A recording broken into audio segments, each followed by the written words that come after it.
Hello and welcome along to a warm and humid Jalan Besar Stadium this Sunday evening. It's match week 13 of the 2023 Singapore Premier League season, and we are here for this fixture between Brunei DPMM and Tampines Rovers.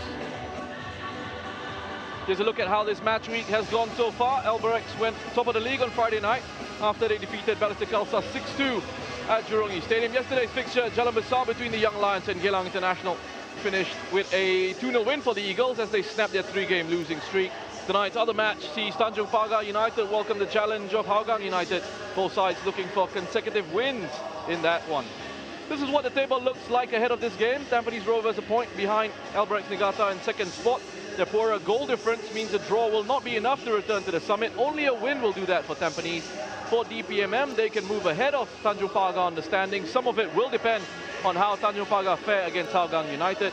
But a draw or win for DPMM coupled with a defeat for the Jaguars will see DPMM moving up to 6th. So that's what at stake for these two sides tonight. Let's hear from the head coaches with Adrian Pennock first up, followed by Gavin Lee. I feel less stressed than at the end of last game, definitely. But no, that was just frustration on my part. It's the first time this season that I've been really frustrated after the game last week. But we've had a very good week. Obviously, we travelled up here yesterday. Last night we got here, so yeah, it's been good. It's been good. We've had a good week in training. And we know one of your biggest concerns is, how your team has been conceding goals so far this season. So how have you guys been working on that? We work every day on everything. Yeah, that's our Achilles heel at the moment. We do concede silly goals. But the biggest thing for me, which I'm really pleased with, we look like we're going to score every game. So I've been pleased with that. As long as we look like we're going to score, I ain't really got a problem, obviously. But we do work hard in training and everything that we do. But we've had a good week this week. I'm really looking forward to today's game. And we know that Akmal and Joseph will be playing their last game for you today before you get some new reinforcements. So talk us through how you've set up for today.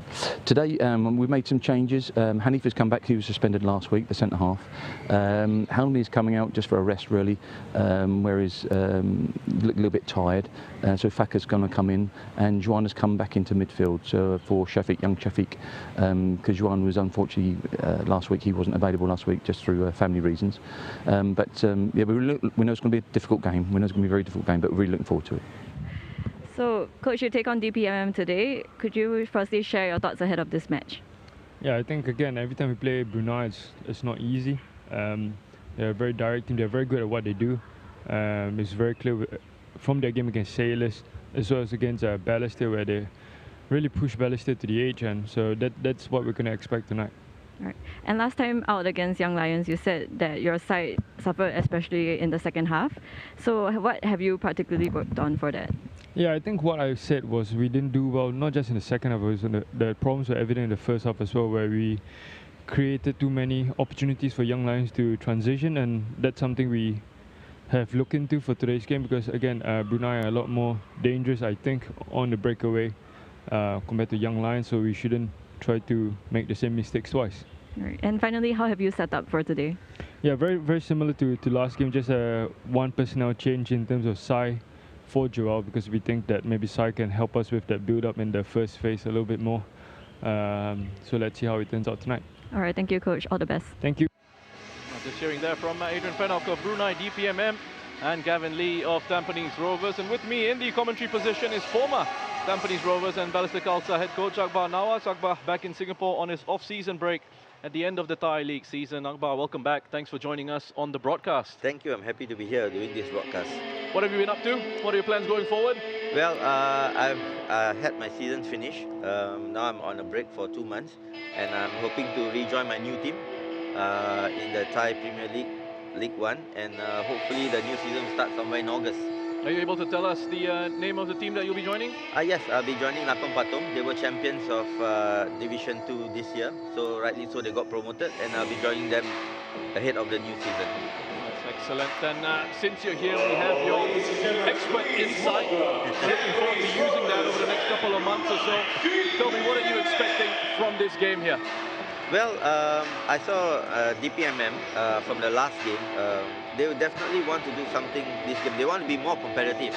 As the coach has mentioned that they don't want to let in too many goals. They would like to score and what have you. But for Tampines, they didn't have that much of a good performance in their last game. So I guess they have to up their game today and hopefully put out a better performance to secure the 3 points. Looking forward to this one. DPMM, despite of their poor form, always capable of posing a threat with the attacking talent that they have up front in Hakimi and Andrei Voronkov. Expect those two to be leading the line for them and to be the players who will look to try and cause some damage against this Tampines Rovers back line. They are ready for this one, Tampines. Gavin Lee seems to have found the perfect formula. We'll look at the lineup a little bit later on, but those are your match officials. Jensen Fu will be the main referee. He'll be assisted by Huang Xin Jie and Oswin Rosero. Fourth official, Clarence Liao Hongwei. Those are your video match officials. They are German Zeiton. He'll be assisted by Chan Kwok Wai. Let's have a look at the starting lineups then, beginning with Brunei DPMM, who made 3 changes from their last league game as Wangfu Fakarazi and Hanif Hamir come back into the lineup to replace Helmi Zambin and Shafiq Hilmi. Azwan Ali also returns to the starting 11 to provide a boost to DPMM's attack. He replaces Razimi Ramli. Akbar, how do you see this side setting up tactically in this game? Well, like what the coach said, they want to stop leaking some goals, but they are also aware of what happened to Tampines in the last game against Young Lions. I'm pretty sure they will want to bang on that. They want to go on the transition. They want to counter as quickly as possible. If Tampines don't have their balance in attack, or they say rest defense set up right, they could actually make a goal or two. And this is the starting 11 for Tampines Rovers. Just the one change for them, with Saifullah Akbar coming in for just his third start this season, and his first since the 5th of May. He replaces Joel Chiu on the left of midfield for Tampines. Gavin Lee, Akbar, it seems, has found his formula and how he wants his side to play. So I guess as a coach, if it's going well, there's no real need to make too many changes, is there? Yeah, most definitely, because if you start to making too much changes, then it disrupts the momentum of the team. I think Gavin is doing very well in terms of how he sets up his team and how he wants to play. And what about your son, Saifullah, in action this evening? You're looking forward to watching him play? Yeah, I'm looking forward to watch him play because everybody knows what he can do, and hopefully with this chance he gets, he takes it and still keep his feet on the ground, and I hope for the best. I'm going to put you on the spot.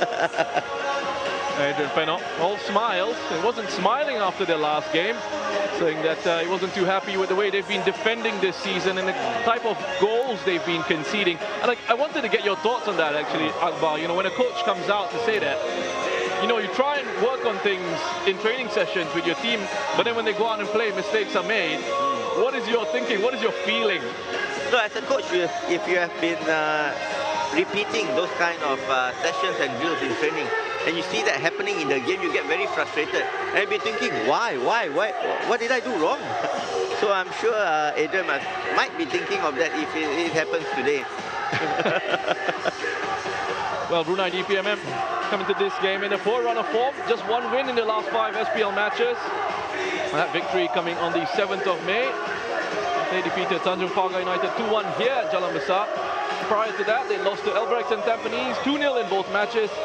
In their 2 most recent fixtures, there was a 3-all draw against the Lion City Sailors, and then they lost 3-2 to Balestier Khalsa in their last league outing. The wins have been really hard to come by for DPMM this season, a side who were tipped to be one of the potential title challengers based on their history in the league, have really struggled this season. It's 3 wins so far, 2 draws, 6 defeats from the 11 SPL fixtures coming into this one. As the countdown is done. Here is kickoff. It's DPMM that get us underway. The red and black outfits going from left to right on your screens. You can see yellow and black of Tampines Rovers going from right to left.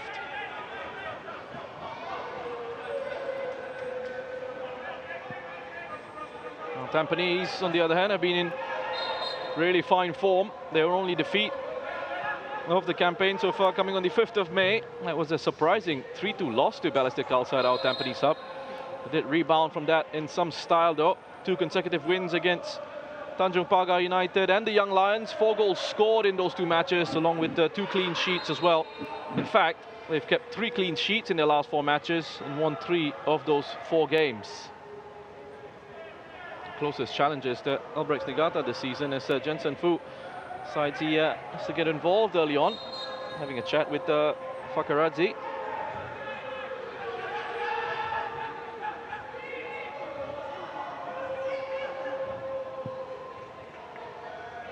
The last time Tampines Rovers were in action, when was that 1-0 win against Young Lions? A game in which they probably should have scored a few more. And as it stands, they are 16 goals behind the league leaders on that goal difference. Here's Shah, making his 80th appearance for Tampines Rovers in all competitions. Nakamura. Quickly taken.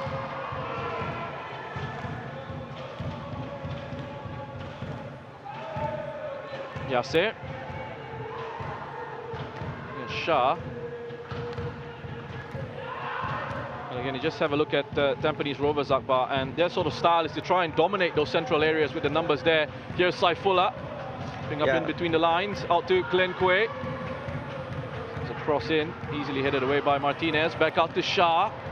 It's a wild swing at it. It is going to stay in play. Yasser Hanapi. Irfan. Forrest. Glenn Quay, drifted in field on his left foot, it's taken a deflection, might fall to Kapitovic. Fakaradze has to deal with that.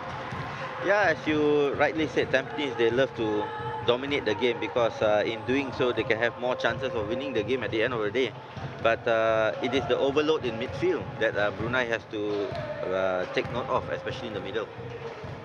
We just saw then there as well the kind of movement that they have off the ball, players drifting into different positions. Get your thoughts on that in just a bit. This was taken quickly. Short corner routine. Nakamura into the box, just looking for Saifullah. There is Fakaradze again. It's popping up on the left-hand side. It will be a throw into DPMM. Yep, as you can see, although Saifullah is playing started off on the left, he is drifting more inside to create the overload in the middle, and that gives the space for Glenn to actually hog the lines.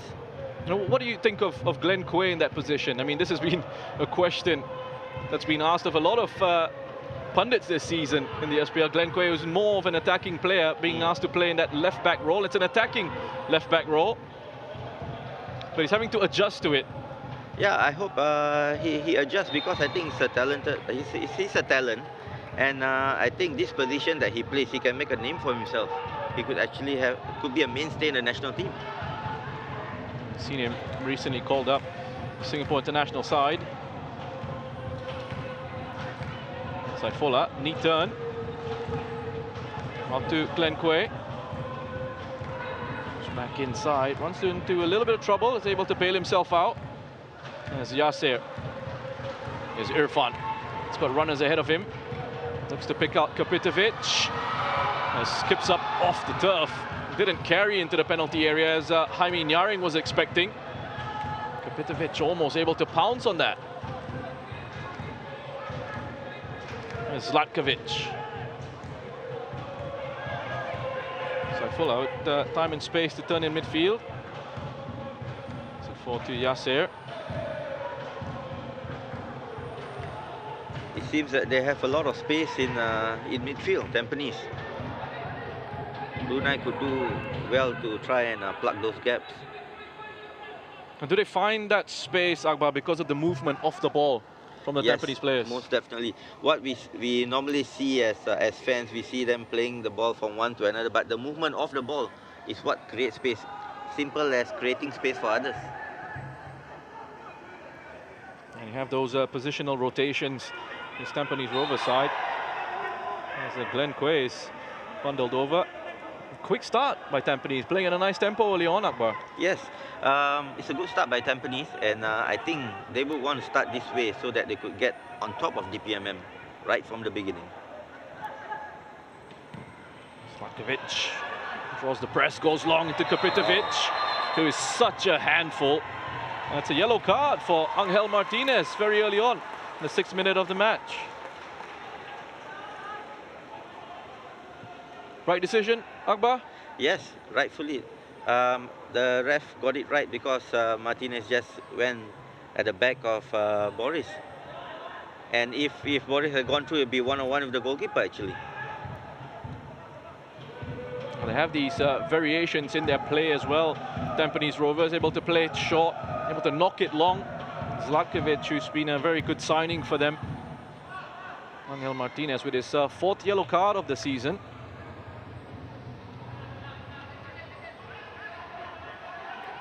Yeah, especially with Zlatkovic as a left footer, being a left centre back, that helps a lot. Gives them that balance on Yes. that side of the pitch, and also with Glenn Quay getting into those advanced positions, provides them a bit more protection on that left-hand side. Yes, most definitely. That's why Glenn could actually get up there and attack with ease, and not to worry too much about trying to run back to his position. Well, Akbar, you mentioned something earlier there with the yellow card being the right decision. Angel Martinez, the foul on Kapitovic, and you said he would have been in behind, headed towards goal. And what's happening now is there's a VAR check for potential denial of an obvious goal-scoring opportunity. Oh. Check is complete. Yellow card stands. But there was that check going on in the background. Whipped in by Yasser. Punch clear by Jaime.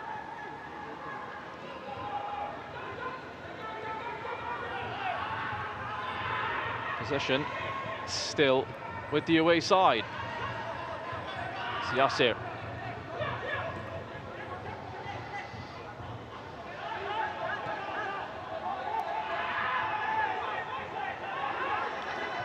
As you can see, Tampines, the players, they're always moving in between DPMM players, in between lines, in between opponents. That's how they get their space. Look at Saifullah peeling away, Shah. I guess this is well trained by Gavin. He's been there as their head coach since 2020, Gavin Lee. He's been there a little bit longer as assistant to Jürgen Raab and Kadir Yahya.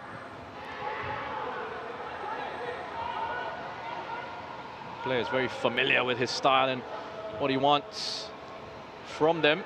Here's Faris. He's only joined the club this season. It's Voronkov.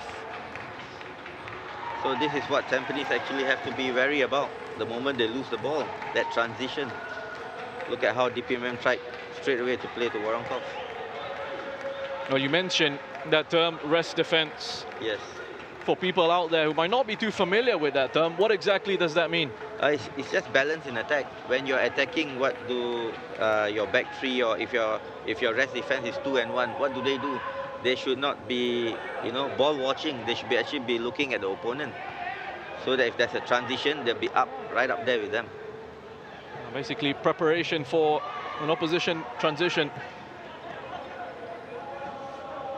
Kapitovic. Yamashita. Just to go all the way back, which allows them to just draw out DPMM as well. That's it. Very smart bit of play in the dummy. Leaving it for Kapitovic.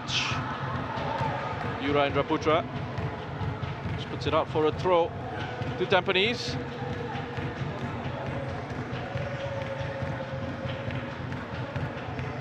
Kapitovic.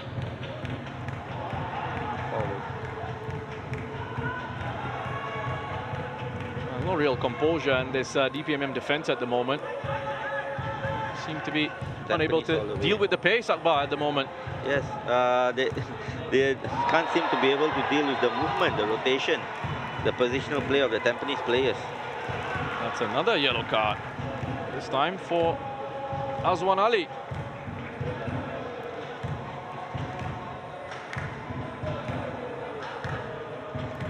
Yes, it is a yellow most definitely because he hacked Nakamura down. Jensen Fu, by the way, this one his 8th SPL match as the main referee this season. And now his 43rd yellow card of the campaign.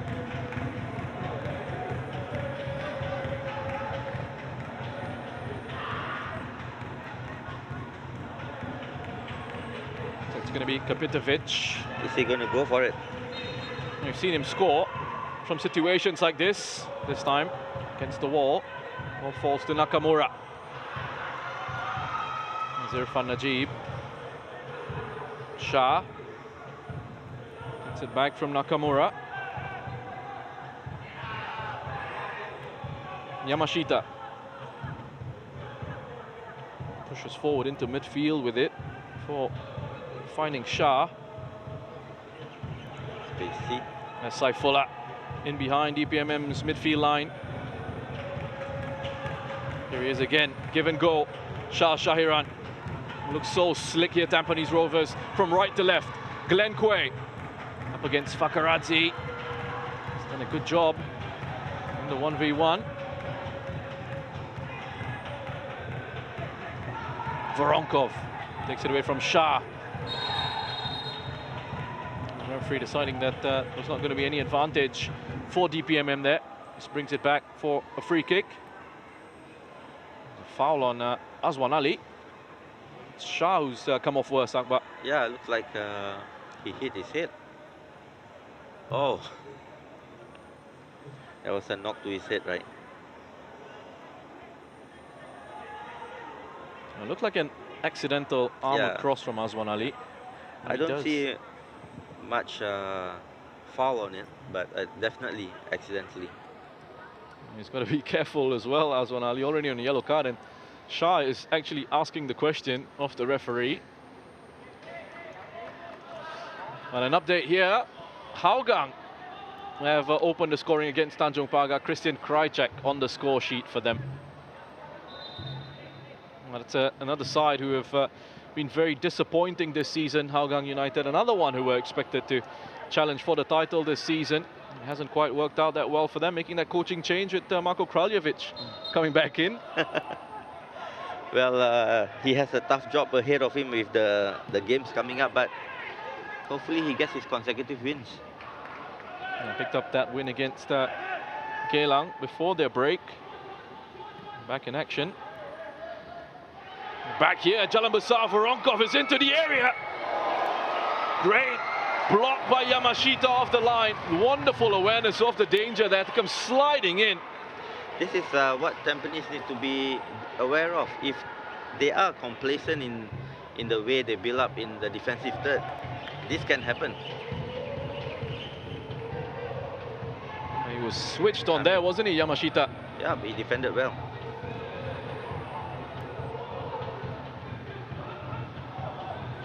Balic with the header on. One of his final few appearances for DPMM. Balic set to be replaced in the transfer window. It's coming up by Farshad Noor. Whoa. Afghanistan international. Oh, that's an interesting one. There's going to be a sending off yellow. here. Oh. A second yellow for Angel Martinez, and that is a red. He's off. There's going to be a yellow card here for the DPMM substitute. Yeah, if I'm not wrong, there was an elbow out against Boris from Engel. So well, he's cancelled. Jensen Fu has cancelled the yellow card for the substitute. He's going to give it to someone else now.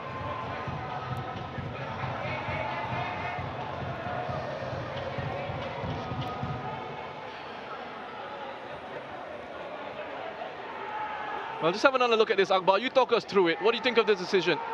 As you can see, his right elbow was trailing. As he was going across Boris, look at the right elbow. So I guess Jensen could see it very clearly. He was very near when that incident happened.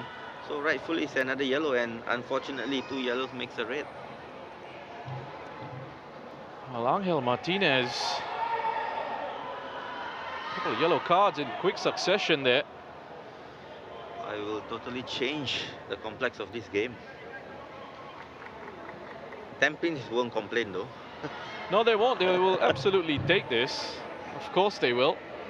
Well, it's the first time that Angel Martinez has been sent off in a professional game since the 22nd of November 2014, when he was playing with Espanyol's second team.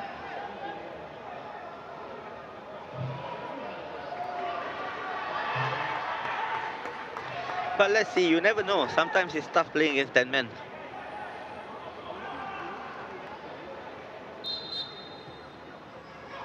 It's Nakamura. Well, they're going to have to just reorganize things here. Brunei DPMM.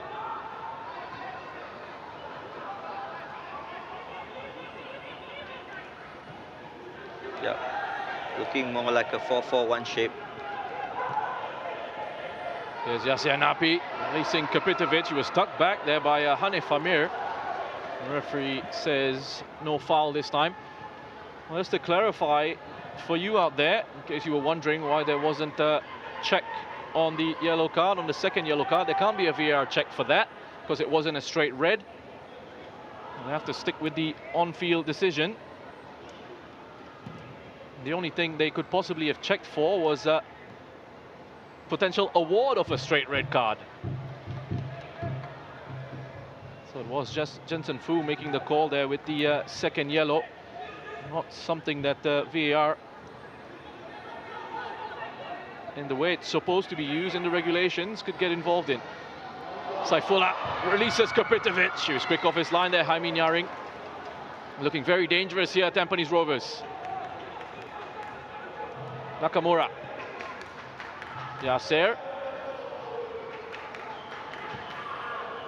I expect Tampines Rovers to have even more control over this match, playing against 10.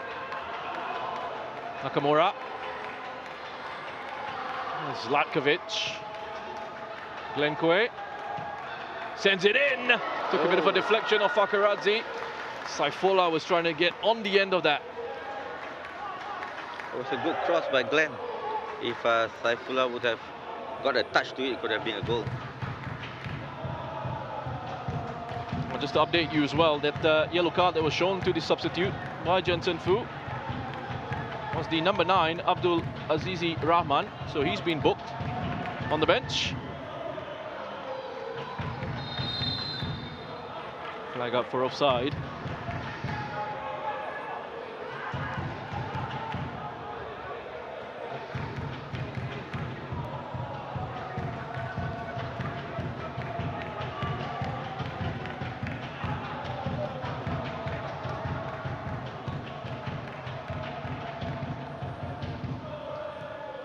Saifullah. That's won by Hanif Farhan.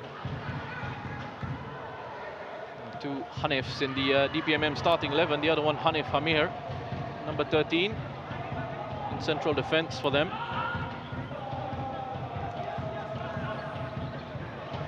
How have they reorganized this, Akbar, in terms of their shape, DPMM? Well, they are going for a straight 4-4-1, leaving maybe the 2 banks of 4, and hopefully that 2 banks of 4 can do the job in restricting Tampines. But Tampines rotational play has been Nakamura with a impressive so shot far. on his right foot, forcing a save from Jaime Nyaring. Normally more used to seeing him have a go with his left. But interestingly, you can see Tampines is pushing Faris and Saifullah to be nearer to Boris after this. When DPMM was down to 10 men, you can see Saifullah and Faris nearer to Boris. Maybe that's what they want to do.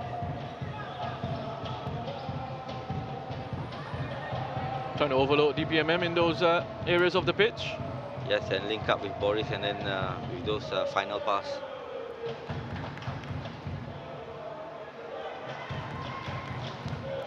This one, the second fixture between these two sides this season. First one was won by Tampines Rovers 2-0 on the 20th of April. Both goals coming in the first 10 minutes of that match. Yuraindra Putra at the own goal in the 8th minute. Yasir Napi adding the second in the 10th. That was enough for Tampines to go on and seal the win.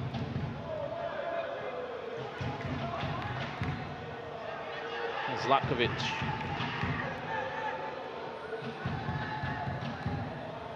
There's a long way to go here for DPMM, playing with 10. Kapitovic. Late to that, Jaime Nyaring has been excellent for Brunei DPMM in terms of his proactive goalkeeping. Yes, he came out of his line very well to catch that through pass.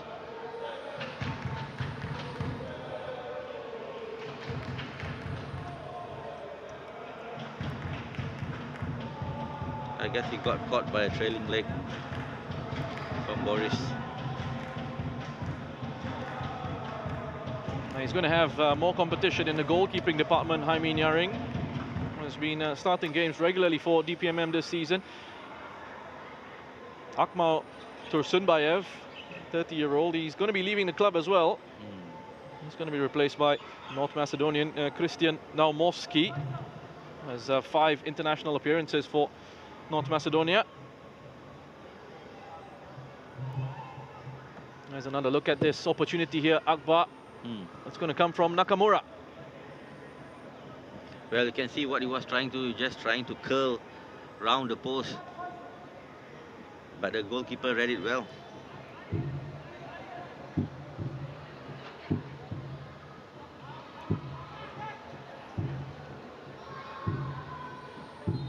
Adrian Pennock, who in his 4 matches prior to this one against Tampines Rovers has only won once. The other 3 ending in defeat. That solitary victory against Tampines coming on the 7th of April 2019. A 2-1 win for DPMM. Voronkov and Azwan Ali, the goal scorers on that occasion.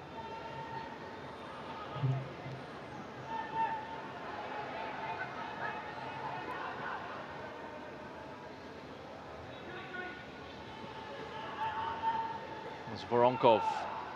Takes it out to Azwan Ali. There's Voronkov. Balic. He's got a decent left foot on him, Josip Balic. Plays it out, gets into the area. Cross is lifted in. That's easily gathered by Shazwan. Got some help from Zlatkovic there as well, who tracked the run of Voronkov.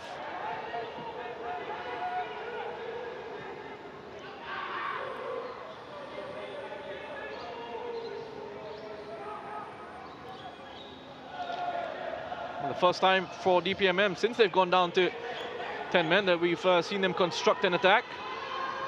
It's back the other way now. Here's Zlatkovic. Nakamura. Finds Kapitovic again. He's trying to thread it through for Yasir. Breaks for Azwan. Quick ball to Voronkov.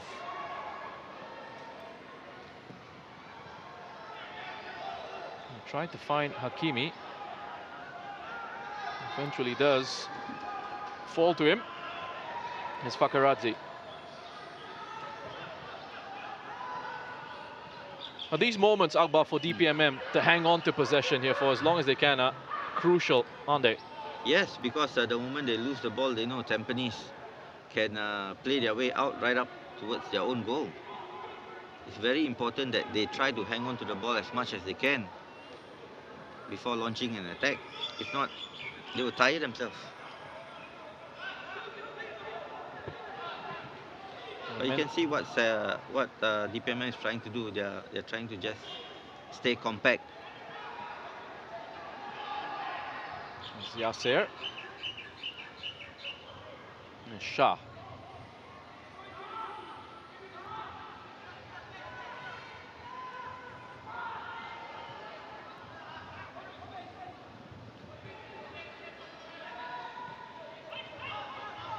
Zlatkovic. There's a run there from Yasser. Some played into him. It is now.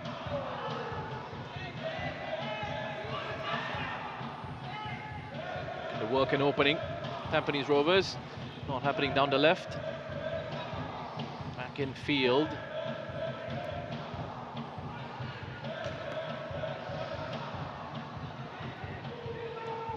Could they benefit Tampines from perhaps trying to stretch out this Brunei DPMM side? Is it a little bit too narrow at the moment in attack for them? Yes, because as you know, if you got a team like now they have only 10 men and they're going to defend as what they are defending, you need to stretch them out wide.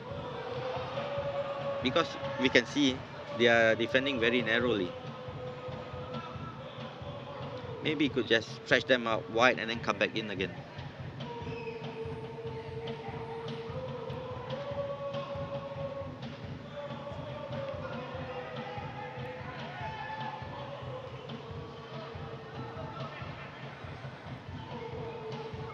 Header from Zlatkovic. Oh boy. It's almost a clothesline there from Balic on Kyoga Nakamura. It was a nice subtle clothesline. It's about as subtle as clotheslines can get. Can get.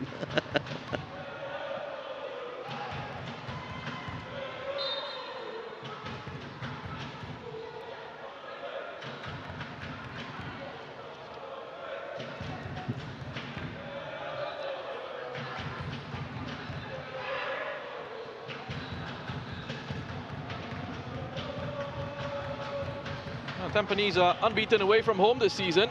The only side yet to suffer an away defeat. 4 wins and 1 draw from their 5 games on the road. In fact, the last time Tampines lost an away match was on the 19th of August last year, 4-2 to Albrecht Negata. Since then, won 7 and drawn 1 of their last 8 away matches. Keeping 5 clean sheets in that time. Scoring 22 goals, conceding just 3. That's an impressive away record. You'd like to think, Akbar, in Singapore, in the context of the league, where you're not really traveling large distances to away matches, it shouldn't matter too much, but it still has an effect. Yes, yes. You know, in Singapore, point A to point B could be always home games. Denkwe into Shah.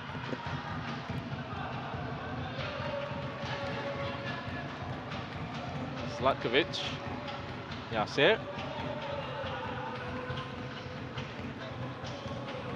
Zlatkovic again.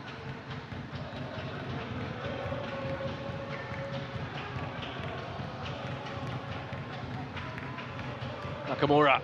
It's a good ball to Yasser. Almost found Kapitovic.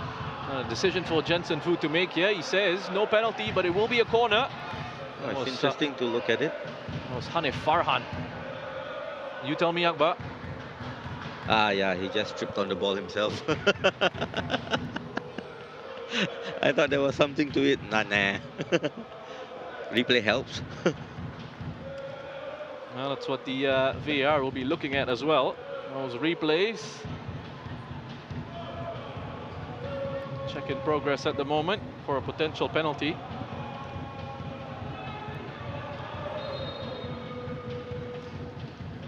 No penalty. Corner swung in. Balic has to get his head on that twice. Clear it from his area. It's come off the referee. It's going to be a drop ball to Tampines.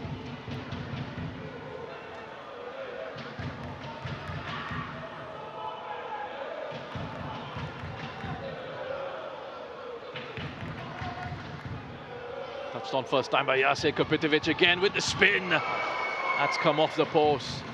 Trying to blast that in on the near side. Well, the old Boris would have scored last season.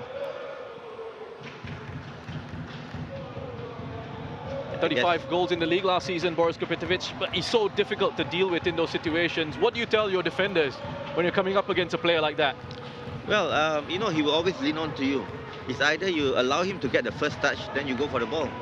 Because if you're going to challenge him physically, he's just going to turn you like that. Which, if I'm not wrong, Madhu did quite well when Tampines played Balestier.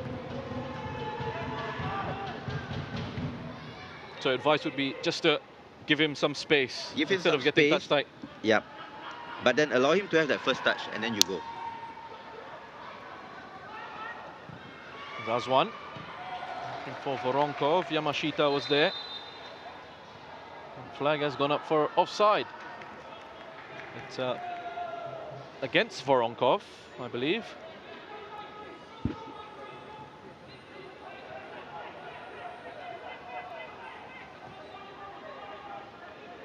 The thing for Tampines here is that they'll want to try and keep up that tempo. They won't want to waste any time. You can just see how quickly they got away with that restart of play and press home that advantage of the extra man. As you said, Roshan, they should think about the flanks a little bit more. Maybe create two against one or 3 against 1 on the flanks. Oh, there they go. Ball out wide to Glenn Quay.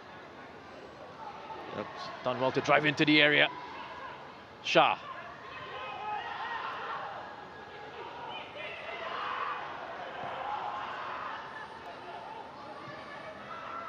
Irfan.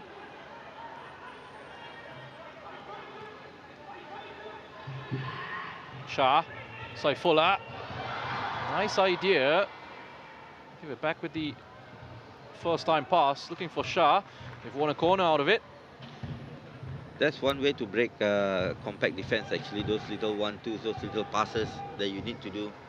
But it's not easy to execute them. But once it goes through, you're head on towards goal. Third corner for Tampines. Taken short. Faris. Back to Yasser. Left foot. Well overhit.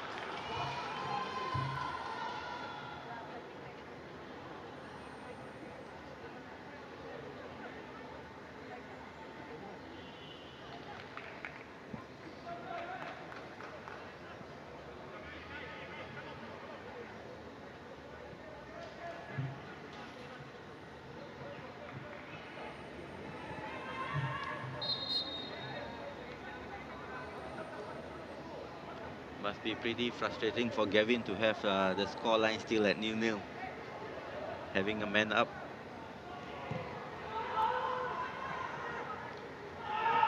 Zlakovic, another good leap from him. They want a free kick, DPMM. Johnson Fu not giving them anything at the moment. Don't think he really needed to in that situation. Looked to be a really clean header by Zlatkovic. There's Voronkov. It's been taken down on the edge of the box. Play continues. Done well. Play out from that pressure. Find Saifullah. They've gone to the far side now. Onto the free space on that side of the pitch. Irfan moving back in. Finds Yasser. Hanif Farhan lifts it up onto the chest of Voronkov, who is isolated and outnumbered as you'd expect. Trying to do his best to help his side out up front.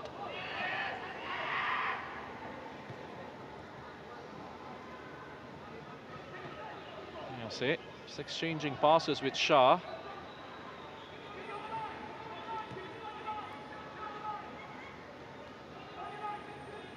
Glenn Quay, he's down the left here, a bit of space. Finally goes out to him. Saifullah gonna take it down under pressure. That's it back to Nakamura. Here's Faris.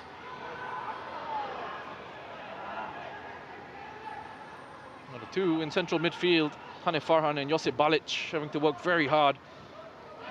Some protection for that back line. Voronkov wins a free kick, and that will help ease the pressure on his side. It's going to be a yellow card for Yamashita. Whoa.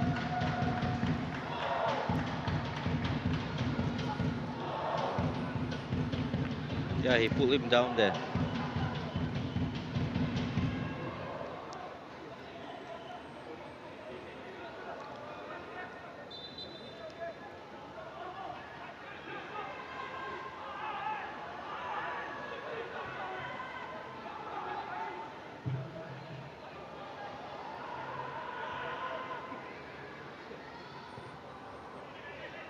It's the second yellow card of the season for Yamashita. Voronkov tries to turn. Immediately shut down by Nakamura.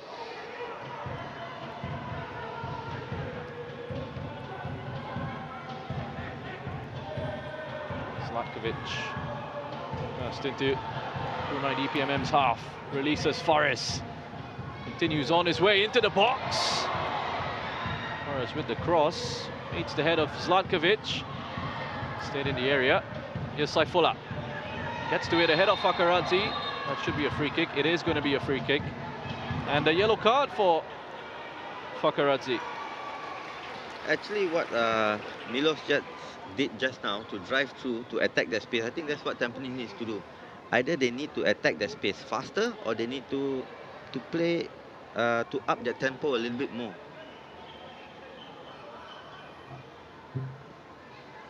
Well, that's one of the options and one of the benefits of having a ball-playing central defender, someone who's comfortable in possession, he can carry the ball through the lines.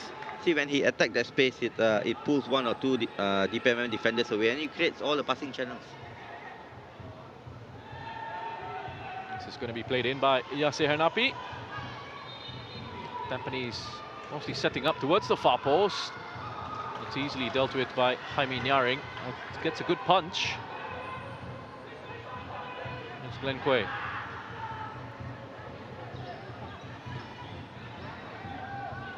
Back with Tampines captain.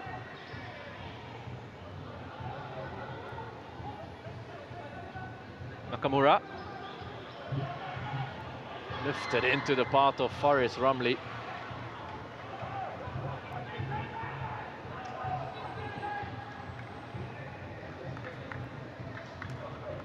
It was slightly a bit high for Faris.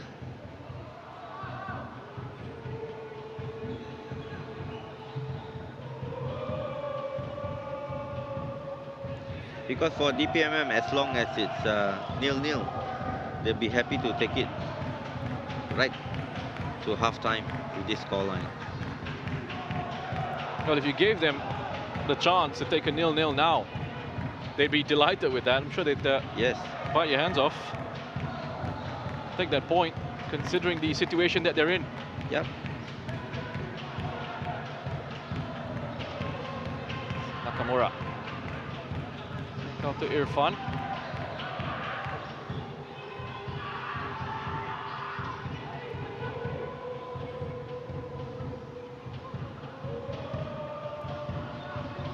Just have a look at how advanced Tampines are, central defenders. Yeah, all of them are almost into their...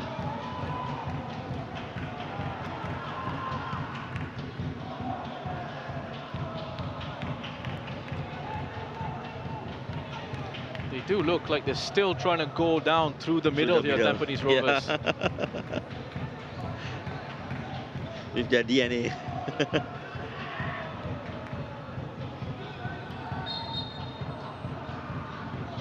Moran stripped up by Azwan Ali.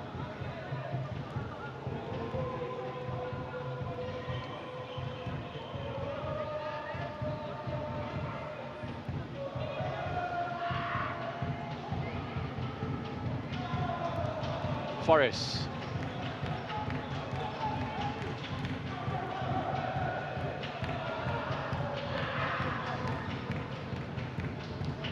That's a clever pass from Shah into Saifullah, who's well positioned. Needed a better cross from there. Yeah.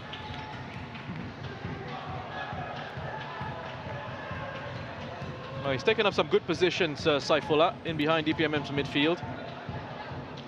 Well, I think he's known to be a kind of player who loves to play in between the lines. But I think that's what Tampines needs to do. Once the moment they are able to turn and break the line, I think they should break the line.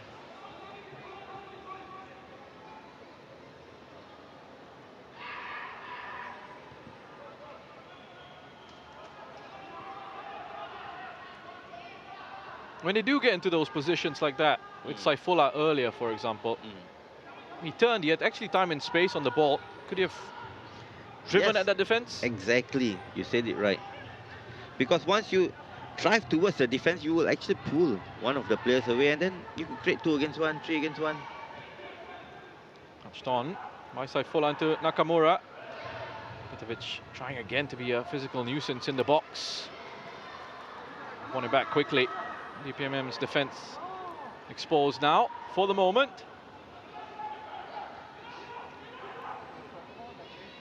Faris, Saifullah.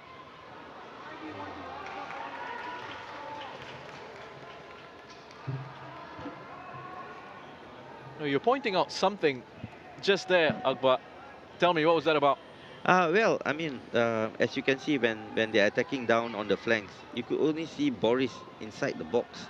I would reckon if they have more men pouring towards the box, would be better. At the moment, it's a bit isolated for Boris, even though they have one man up. And here's Voronkov. Makes a good run to the channel. Goes past Yamashita and goes down far too easily. Eventually, the flag goes up for offside. It is that delayed offside flag. And you see it across the world of football. Just has to wait and see how that attack develops, the assistant referee.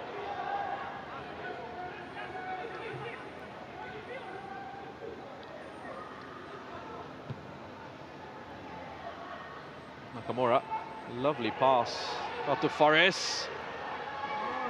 Yes.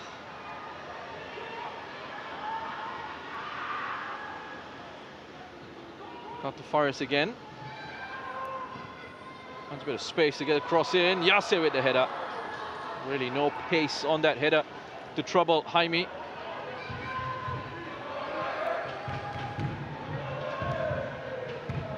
Now they use a flank there on the right side. Yes, Faris, they did. we've not seen him get involved too much in this first half so far. Yeah, and they had Boris and Yasser and even Saifullah in the box then.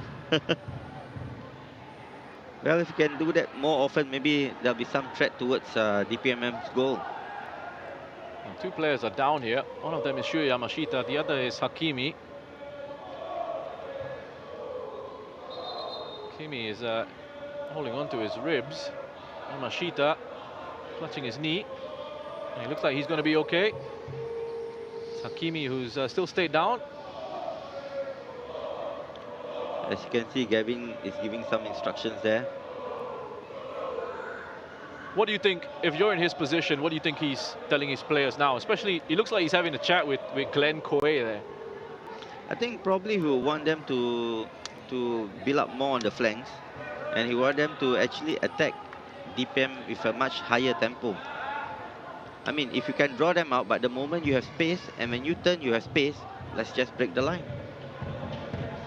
We just had a look at injury being picked up by Hakimi. A challenge that was put in on him by Yamashita. There was a knee into the ribs.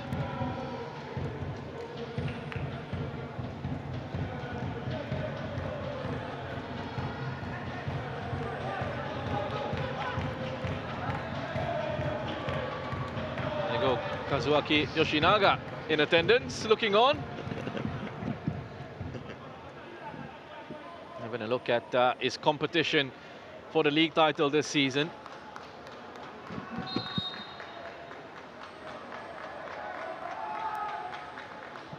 Tampines Rovers, according to the schedule that we have, only play Albrechts Negata on the 27th of June. After this match against DPMM, they have the Lion City Sailors next. That's going to be another cracking game of football.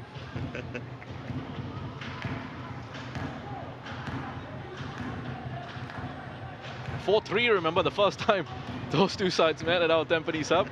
Tampines Rovers coming away with the win in that game. Yeah. It's always an exciting game with them. Saifullah with the release. Glenn Coe does enough to just about keep it in play, although can't find Kapitovic in the box.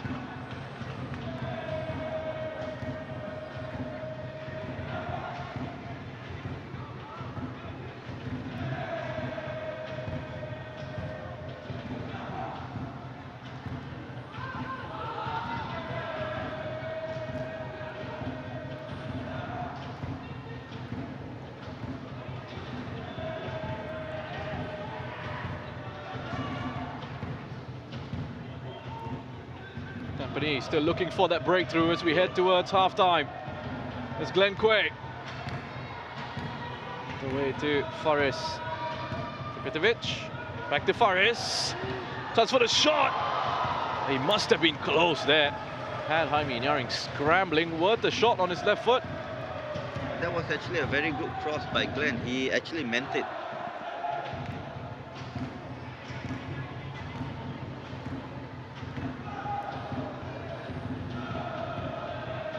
That give and go as well, Akbar. Yes. That's what they need to do more if they want to play centrally. And there will be 2 minutes of added time. Minimum of 2 minutes to be played at the end of regulation 45. Slakovic has been furious in the air this time around. Judged to have given away a free kick, although it's Jensen Fu is indicating that the foul was committed by Shah.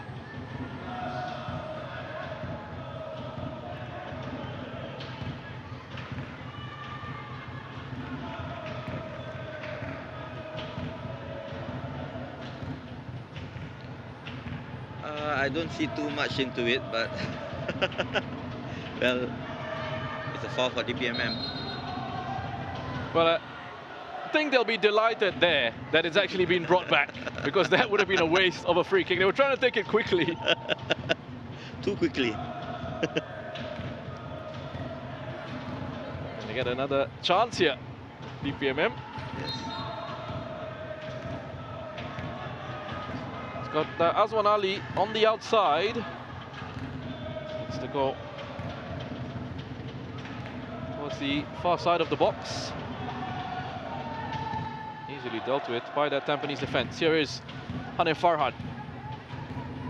Hakimi hasn't really had a chance to get on the ball too much in this first half. You can understand that. But you can imagine for DPMM from their perspective, they want to try and get the ball out to him a little bit more as they look to pose a bit of a threat themselves, perhaps in the second half.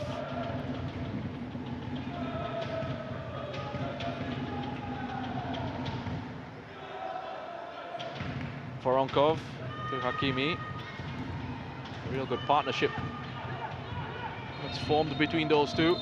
That's going to be the final bit of action from this first half here at Jalan Besar Stadium. Akbar, your quick thoughts on what we've just seen? Well, the red card took the complex of the game very differently, and Tampines, they really need to step up their game if they want to get anything out of it in the second half. Well, Tampines Rovers, the dominant side in that first half. They've huffed and they've puffed. They still haven't been able to find a way through. DPMM have stood firm. A defensive display, and they'll be pretty happy going into that break at 0-0 here at Jalan Besar. We'll go away for a quick break and come back with some highlights from that first half.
Welcome back to Jalan Besar Stadium. Brunei DPMM 0, Tampines Rovers 0 at the moment. I've got some highlights to go through from that first half. And the first big opportunity coming here from Voronkov. Going down on goal into the penalty area. Yamashita there with that challenge, blocking his path. Well, if you look back at it, actually it won't do too bad if Voronkov actually hit the near post instead of the far post, because I think the near post was well open by Jaswan. And then a moment of potential controversy here as Angel Martinez received his marching orders for his second yellow card from Jensen Fu. Akbar, the right decision made by the referee? I'm sure it's the right decision. As you can see, as he was going across Boris, his right hand was actually slapping Boris. And Jensen was very near to give that second yellow. DPMM then reduced to just 10. And was that defensive display had to resort to 2 banks of 4. Nakamura having to fire an effort from range on his right foot here, Akbar. Yes, I mean, if the ball was a little bit higher, I think it would have caused problems for DPMM's goalkeeper. But you can clearly see what he was trying to do. Good save from Jaime Nyaring. 10 minutes after that, Boris Kopitovic would have a chance here on the turn. Defender getting too tight there, smashing it off the near post. I mean, this is what Boris does best. He always leans against his opponent, he turns them, and he takes a shot. He does it so well last season, but maybe once he starts scoring again, it'll be good for him. 41 minutes in, Yase Hanapi would have an effort at goal here with the header. Not enough pace on that finish though. Yeah, and I think there wasn't enough pace on the cross as well to actually garner a strong header. Around the stroke of half-time, Glenn Quaid just lifting the ball towards the far side of the area, onto Faris Ramli. Gets it back from Kopitovic to try and bend that in, didn't he, Akbar? Yes, first of all, I like Glenn. You could actually see he really wanted, instead of playing to Boris, he really wanted to play to Faris. And the give and go between Faris and Boris actually opened up that chance for Faris. That was the final opportunity of that first half. We're going to have a look at some of the numbers from the opening 45 minutes. 7 shots for Tampines Rovers, just the 2 for DPMM as you'd expect under the circumstances, and 2 on target for Tampines. You'd like to see a little bit more invention and a little bit more pace in their attacking play in the second half, I feel like. But yes, and they got to actually have more shots on target if they want to have any chance of getting a goal. So we got an update as well from the other game that's going on at the same time between Tanjung Pagar and Hougang. They scored in the 8th minute here. Hougang of Christian Krajcek. Lovely effort. We know he's got that in his locker. Plenty of power behind that strike. It was a very good shot with his left foot, and you have seen him score some goals with his left foot in that manner. There'll be another goal for Hougang coming up. There was a penalty here for what looked like a handball. Just have a look at this. Of Shaki Hamza. Yes, you could clearly see it was a straight handball. Field review. Penalty given.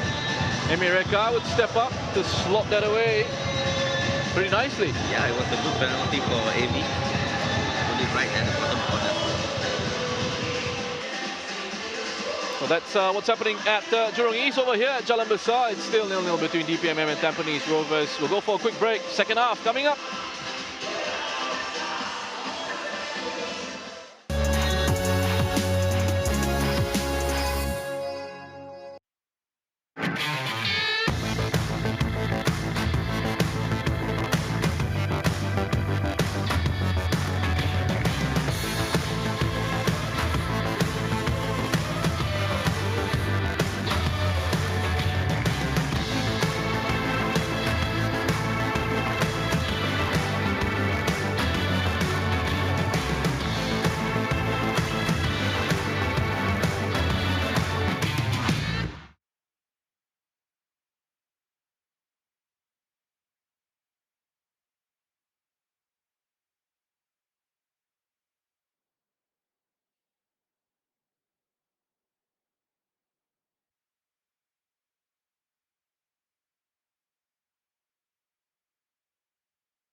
Welcome back to Jalan Besar.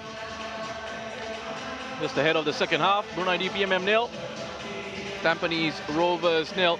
DPMM playing with 10 men after Angel Martinez was sent off for a second yellow card. But they have held firm, and that 4-for-1 being nice and compact defensively, and Tampines Rovers have struggled to find the opening, Akbar. Yes, but in all fairness, it's always not easy to play against 2 banks of 4. Even in training, if you try to play 10 against 8 with 2 banks of 4, it's always difficult. So Tampines need to up their game, find a way past, especially maybe go down the flank, get back inside, and then go out again and get back inside again. Well, they are going to have to find a way through if they want to go back to the top of the standings at the end of this evening. The draw won't do. It will take them level on points with Albrecht Niigata, but they've got a poorer goal difference. And they really have some catching up to do in that department. I'm sure Tampines will be kicking themselves in their foot if they were to let this go away, this massive 3 points. And the last time they played away in the league, Tampines Rovers, that ended in a 1-0 draw against Hougang United here at Jalan Besar on the 16th of April. They needed a late Kapitovic penalty to take a point from that game. They've got a pretty good run of form away from home. As I mentioned earlier, the only side in the league yet to suffer an away defeat. And they've conceded the fewest away goals in the league as well. Just 2 conceded in their 5 away games. Kept 3 clean sheets, which is a really strong record on their travels. Well, they are going to have to find a way through that DPMM defense, and DPMM taking their time to come back out for the start of this second half. Tampines Rovers are already there, raring and ready to go. There they are.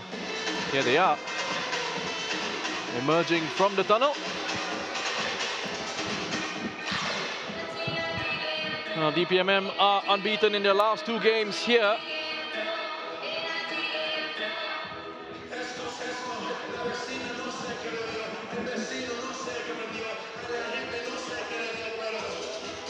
What have they got up their sleeves in the second half? What would you be saying if you were DPMM coach?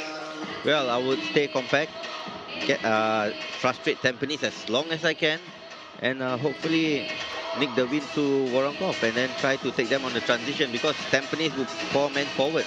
As you can see, almost their centre backs was well into DPMM's half.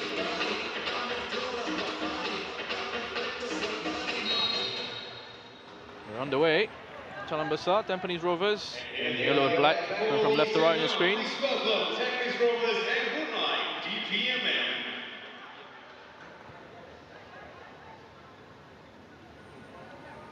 Yamashita. Nakamura has given that away to Azwan. There's a chance for DPMM on the break. This is where they can cause a few issues. It needed to be a better ball for Voronkov. Yes, definitely. If it was a much better ball, he would have gone through on goal. Once against the keeper. He needed to sort of play in front. Yes. If he just plays in front, I'm sure Voronkov would have got to it. But Tampines, they have to be wary of this. I mean, you know, this kind of moments could hurt them. Okay, to Yamashita, striking back, going to put the sliding challenge in. Second time he's made an important sliding challenge. Shazwan gets the punch. This is Hanif.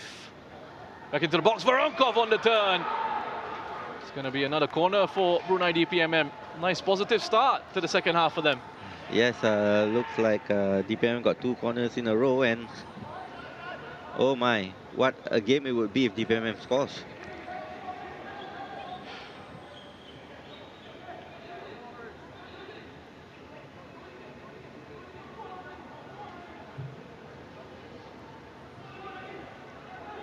Certainly would be.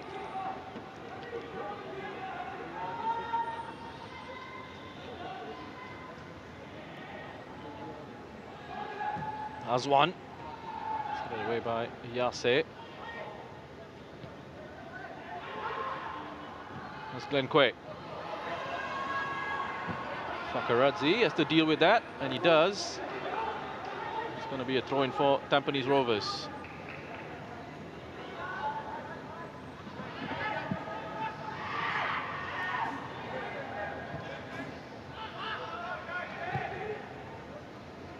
Zlatkovic.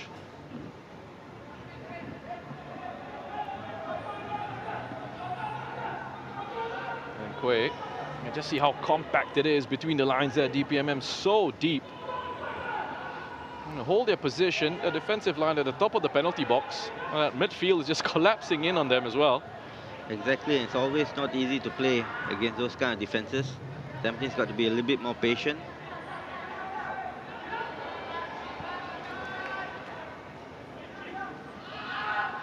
Faris is having to go back. Tampines look to recycle this.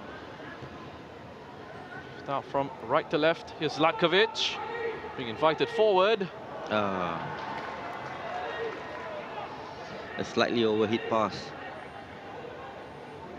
Was the right idea though. Yes, I mean, I like him when he actually moves forward with the ball. He attacks the space very well, and this gives problems for DPMM. 26-year-old Milos Zlatkovic. Brought in for this season from Balzan. He's playing in Malta previously.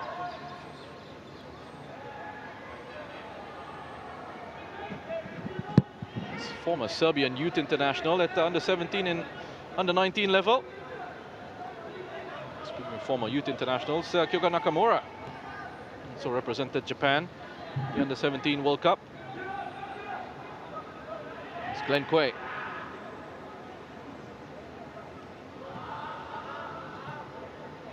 Irfan. Zlatkovic. Oh, Yase trying to play through there.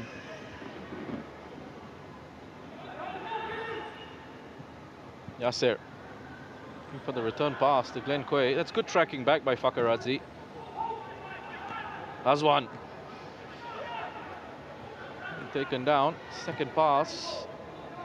Ken was just looking for Voronkov. Yamashita was there. Nakamura. That's almost made its way into Kapitovic, who goes down. But that was a clean challenge by Hanif Amir. Yeah, I suppose so. I don't think so. There was anything to it. Okay, with the cross, headed away by Hanif Amir. Shah. I think he just thought about perhaps having a shot at goal there, Shah. It fell to him. Decided against it, then the opportunity went by. You can see Tampines are using the width a little bit more. They are actually having Faris and Gran a bit more on the width, although most of their players are still narrow, but you can see they're trying to do something about their style of play.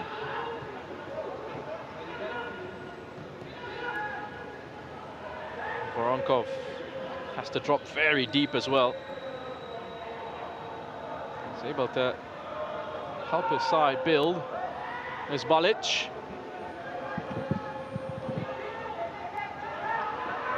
Fakaradze goes long to Balic.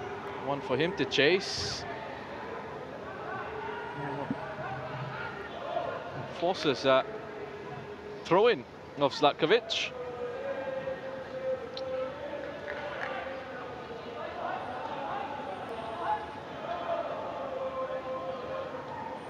Tampines with just the 2 draws so far this season. 1-1 against Hougang United and another 1-1 against Geylang International. That one, their opening match of the season. Eastern Derby.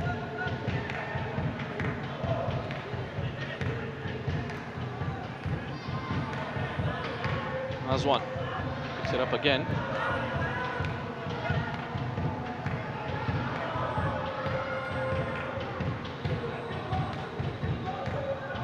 Indra Putra finds a way out. It's Hanif Farhan. Oh. Was well read initially by Azwan Ali to step in, regain possession for his side, but he couldn't pick up Voronkov. Here come Tampines again. Swollen to Saifullah, driving in that defense. Shot is blocked. Faris. Nakamura. Kapitovic touched on to Kwe. Could this be the moment? Oh. Big chance. Big save by Jaime Nyaring. Well, it was a good play by Tampines, a good passage of play, good combination play. Down the other end, here comes Voronkov. Looking to get past Zlatkovic. Vital touch from Milos Zlatkovic. Oh, there was There's some a bit nice, of an cool argument defending. there as well. Yes. Between Zlatkovic and Yamashita. You said nice defending, but they're having a go at each other. Come back to you with that. Saifullah out to Fares. Oh my. And a chance to breathe now. End-to-end stuff.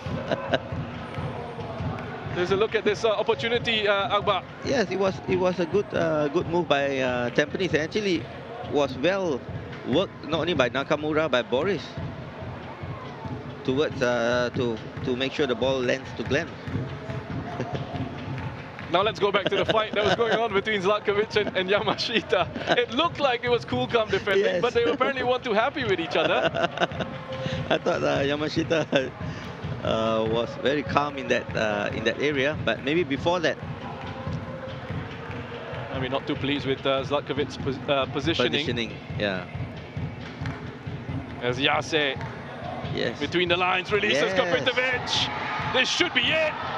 He's past the goalkeeper, and he's past that, into the back of the net. They found a breakthrough. Boris Kapitovic, his 10th goal of the season. This is what I was mentioning to you, Roshan. The moment they break the line, they got to break that second line, and then they got it. Exactly, look at this. The first line was broken, Yase turned, and he broke another line with Boris, and they got the goal. 2 forward passes. One from Saifullah to Yase, Yase to Boris. And Looked Boris so to simple, goal. didn't it? Yeah, 2 forward passes and they got a goal. Well, that is Kapitovic's 80th career goal for Tampines Rovers. This one is 75th SPL match. Well, Tampines can have a little breather now with that 1 goal advantage, but I reckon they will be going for more. Well, they should, to help their goal difference overall in the chase for the title. And Kapitovic, with that goal, has also just scored his 70th SPL goal. Well, that's a nice record to have.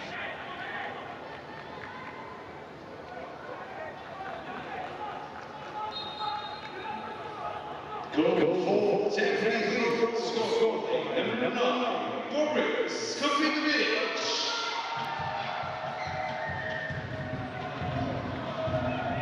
Well, at least they're off the mark here. Let's see how many more they can look to try and add.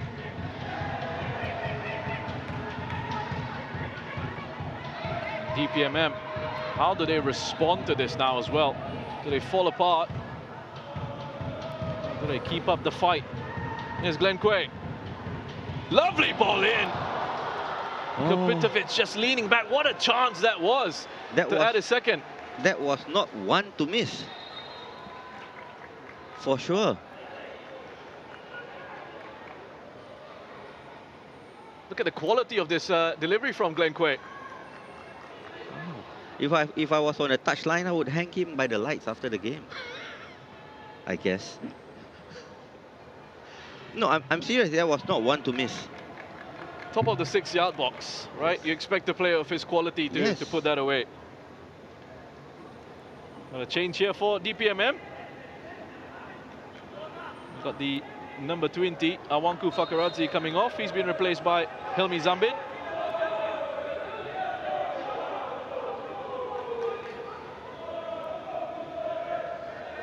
Six-year-old Helmi Zambin coming on for 33-year-old Awanku Fakaradze. As one just shoved in the back. Yase Anapi.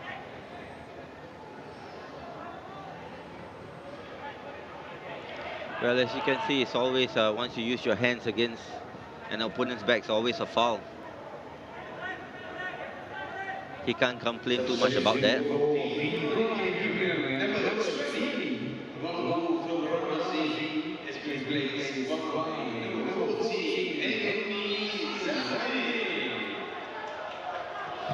Najib.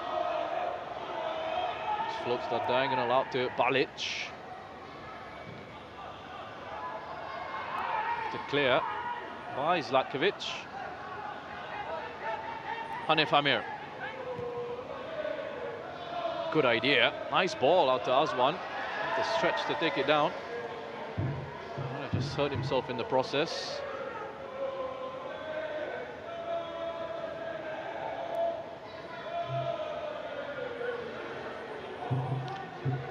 Yeah, it was good control. But Irfan managed to get there just in the nick of time to snuff it out.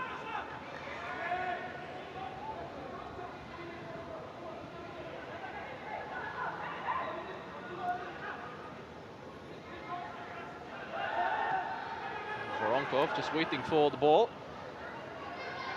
Shah to get a toe in. Here's Helmi. Hakimi. Kamura has gone down. Yeah, very awkwardly, I must say. Yeah, clutching his Achilles. He stayed down. He's not moving around. He's thankfully gotten back up on his feet. That's always a good sign. Kopitovic puts it out, thinking he needs some treatment. He's gone down again, Nakamura, and perhaps he does need a bit of treatment here.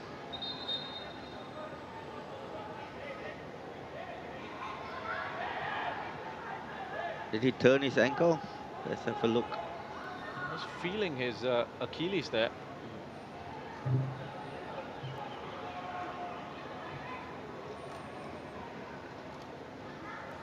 Yeah, as you can see, I think he turned his ankle, his left leg, if I'm not wrong.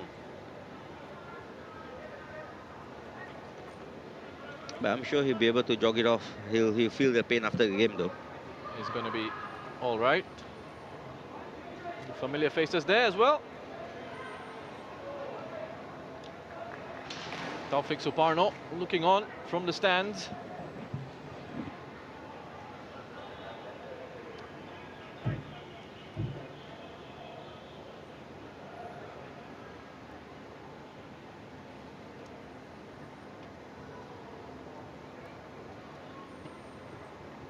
As Boris Kopitovic, a golden chance to get another on the score sheet.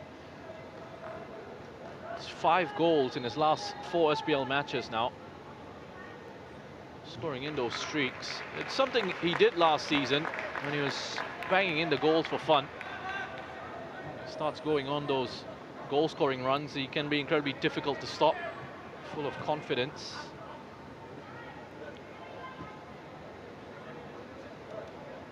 He's looking to make another run in behind. Run is tracked by Hanif Amir. Zlatkovic decides against the pass forward.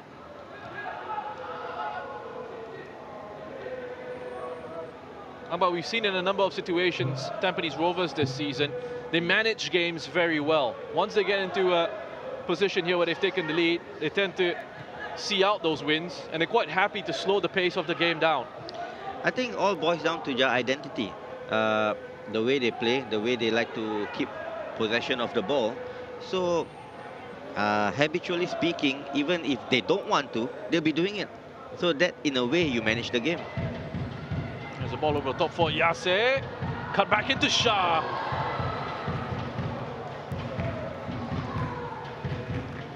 So it will always be tough to play against a Tampines side that is always in the lead. Now look at that effort from Shah. Didn't get the right sort of connection at all. Looked like it might have just come off his shin, actually. But there's that game management aspect of it, as we have a look at the number of shots there. 15 overall, 13 for Tampines Rovers. That game management aspect of it, where they try and slow it down at times and to keep possession. Does that have an impact on their ability to then really go at teams and try and score a few more goals? But I guess the crux of it is when you slow down the game and when you invite pressure, and the moment you're able to break the line, that's where you go fast. I think that's the objective of actually slowing down the game. If Tampines is able to blend both of that well. Here's Saifullah. And the point you mentioned being that ability to change the tempo of the play. So the moment like just now, if you break the line and you're able to go fast at the opponent, then it's not easy to play against teams like this. Here's Glenn Quay.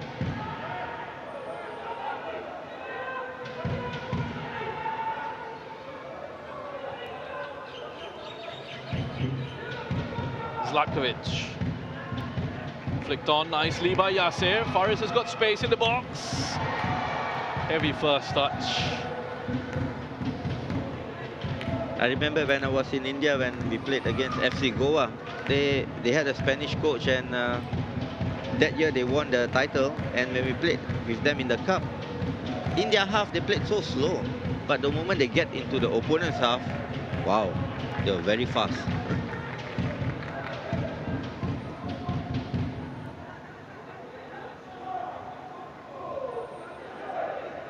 Sign of all good sides being able to find that balance in the team between good defending and good attacking play, but also controlling the tempo of the play overall.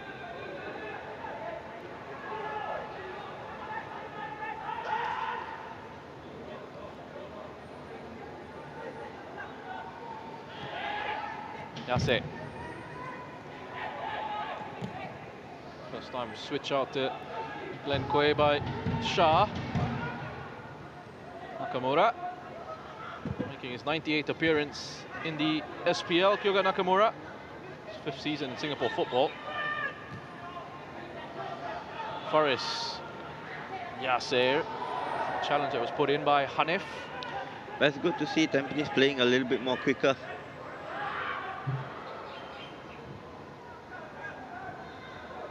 Kapitovic. Nicely done on the turn. This is squeeze a ball in. He didn't really have teammates perhaps believing that he could get a ball into the danger zone there. Or they might be thinking he will shoot. Quay. That was a nice cross, a good delivery. Faris was seemed to just have been held back by Yuraindra Putra. He's asking for a penalty. I'm sure this will be looked at in the background.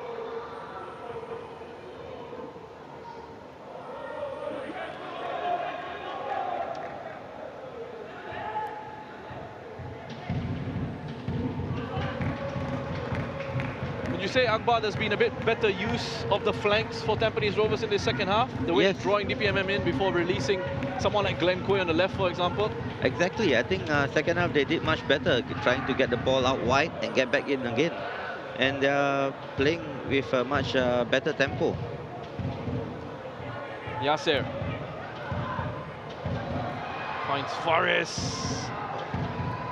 Chip towards the back post, too much on it. Kapitovic keeps it in play. Here's Nakamura. On to Glenn Quay. Blocked by Helmi.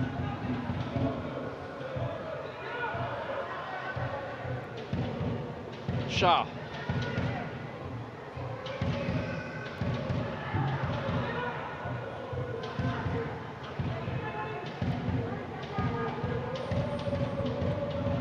Driven in by Nakamura to the head of Saifullah. Back to Faris. Looking for Yasser, wasn't it? Well, it was a good ball by Nakamura. Irfan to the box. Irfan just getting his jersey tugged by Balic.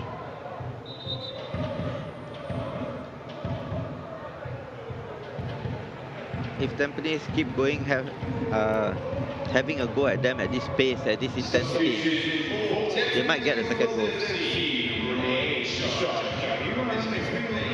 A change here for Tampines Rovers. Shah Shahiran is going to be replaced by Joel Chew. Well, that's a very good replacement, isn't it? I mean, with Joel coming in with his eye for those kind of passes too. Well, Joe, no goal so far this season, but you mentioned eye for a pass. He's picked up 4 assists already this campaign.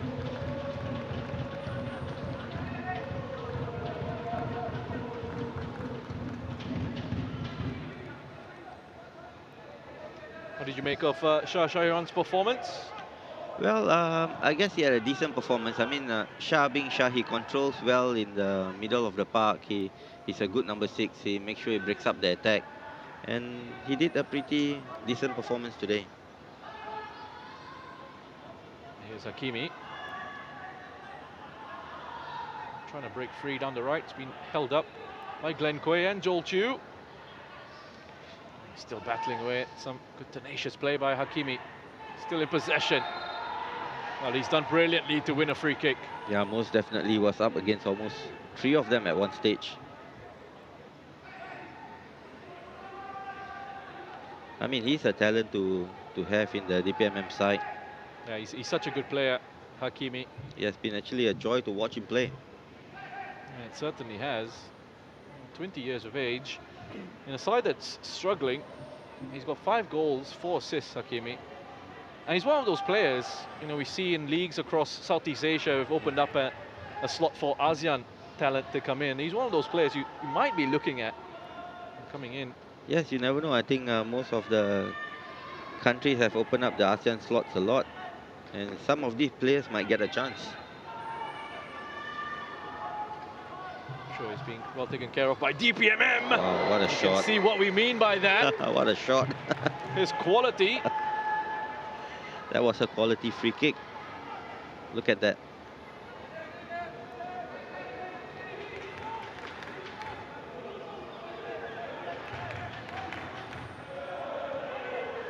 Just couldn't quite get it to dip enough. Certainly had Shazwan in a bit of a panic. 5 clean sheets for Shazwan this season.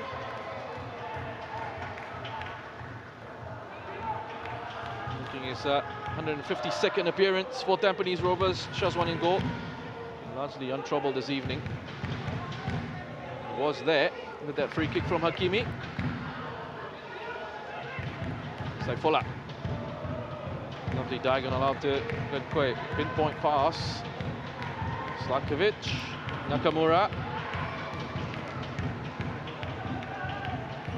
Another corner for the away side.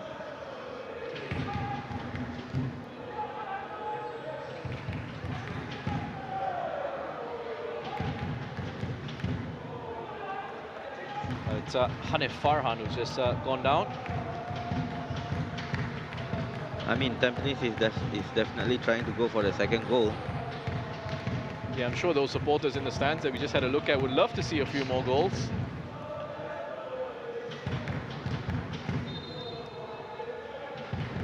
But in all honesty, Tampines did much better in the second half than the first. Headed back in by Irfan. Swing and a miss.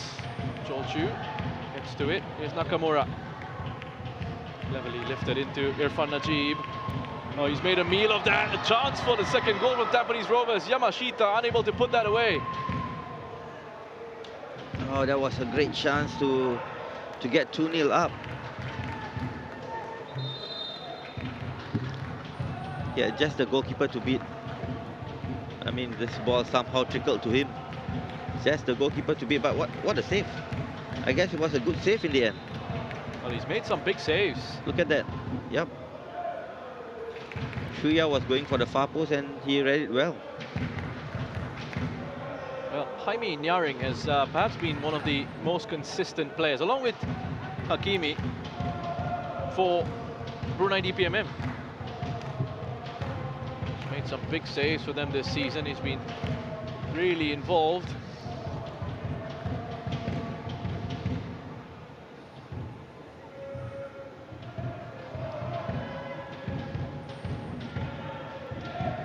It will also not be easy for DPMM having played almost the entire almost 60 over minutes with 10 men. I wonder how long can they keep this up. Very difficult to deal with that intensity and that tempo. Perhaps explain some of their struggles this season as well, Akbar. I mean, while we have this delay here as Jaime receives some treatment, DPMM, as I mentioned in the build-up to this, a lot of observers of Singapore football thought they might be competing for the title based on their history in the league, but they've been away from competitive action at Exact- this tempo for a while. We'll come back to it as they play the goal here. Another Just look like at this I said, one. the first forward pass, the second forward pass, and that's it. They broke the defense, and Boris got the goal.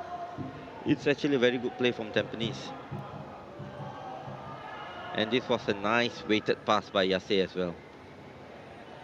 70 SPL goals for Boris Kapitovic. 75th SPL appearance for Tampines Rovers. He loves the club, they love him. Club he's made the most appearances for now in his career.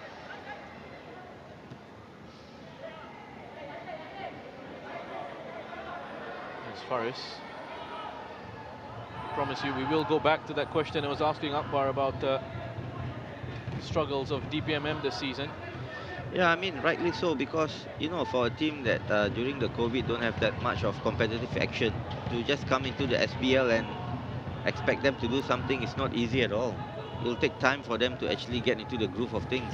Here's Kapitovic. Kwe chips it up for Faris.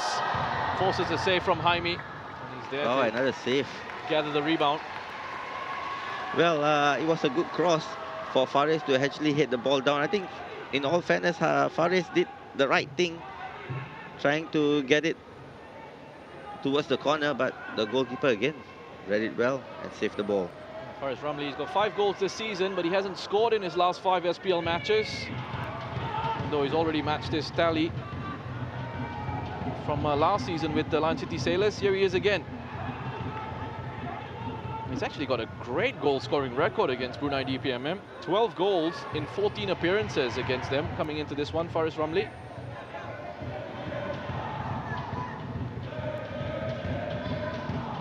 Side he scored the most against in his career. And Saifullah.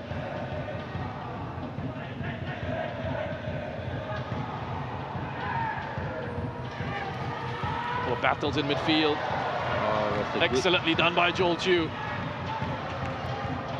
Oh, what a pass. He's picked up Faris. And perhaps just put off balance by that challenge on him from Najib. It was definitely a good weighted pass by Joel Chu for Faris. Unfortunately, he just couldn't get it.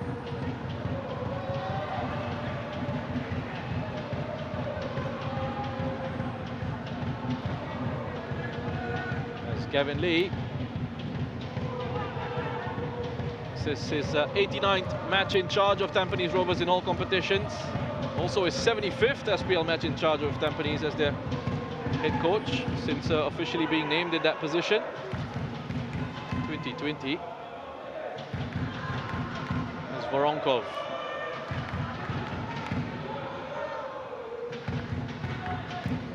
Turning away from Irfan.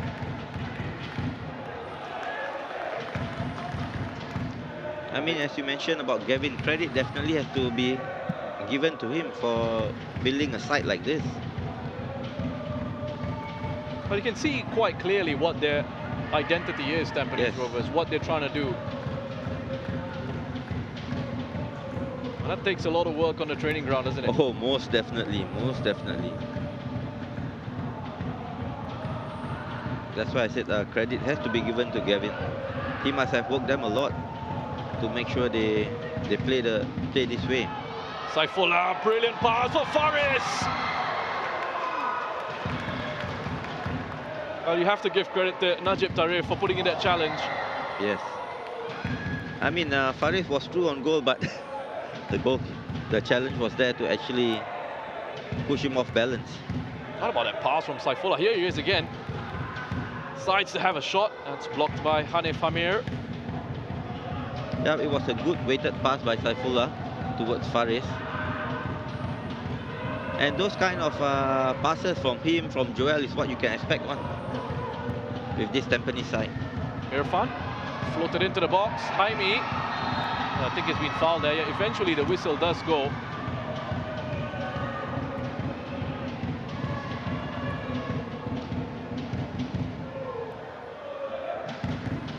You just have a look at Yuraindra Putra sitting by the post there.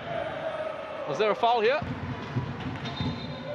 Yase just leans back and then the goalkeeper comes up. I mean, that's always a foul, always advantage to the goalkeeper, for sure. There are going to be a few changes made here.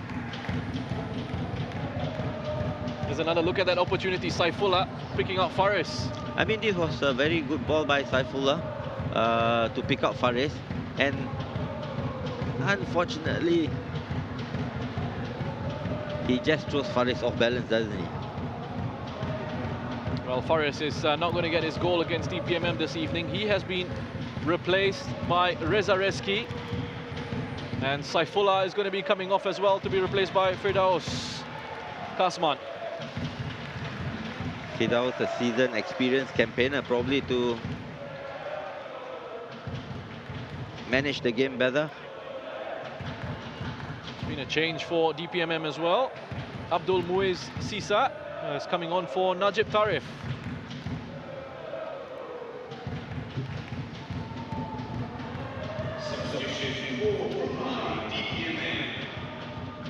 What were your thoughts on Faris Ramli's evening?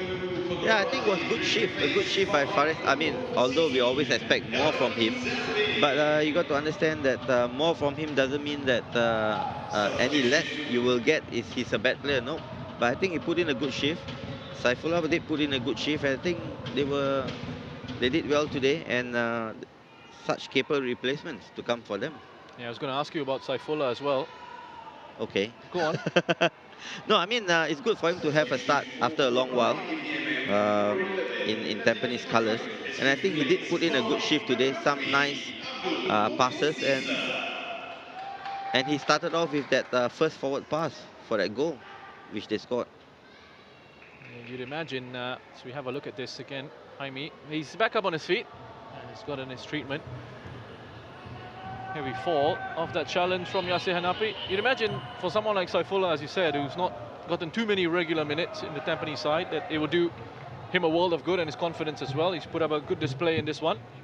Yes, especially a Tampines side which has a lot of central midfielders and good central midfielders. They are not, and anybody can replace anybody.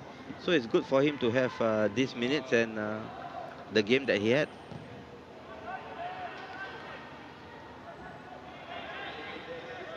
There's Balic.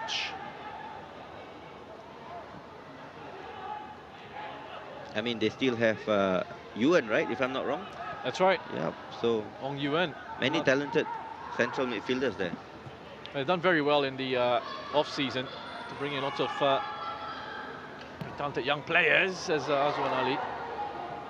I think that's a cross, Akbar, rather than a shot. Ah, well.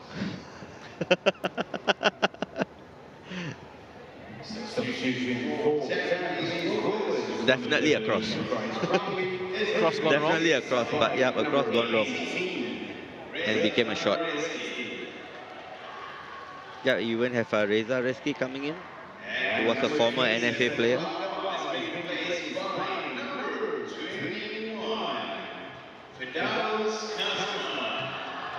There's Kopitovic, look at that acceleration. The last touch has come off Reza Reski. Wow, Boris don't seem to agree to it.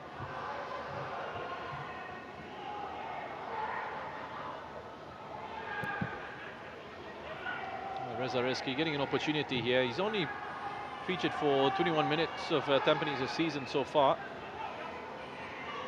And then last season from the Young Lions.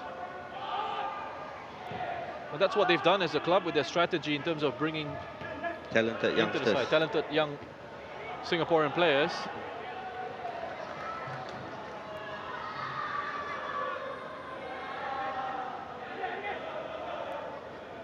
And imagine if Nakamura one fine day gets his citizenship.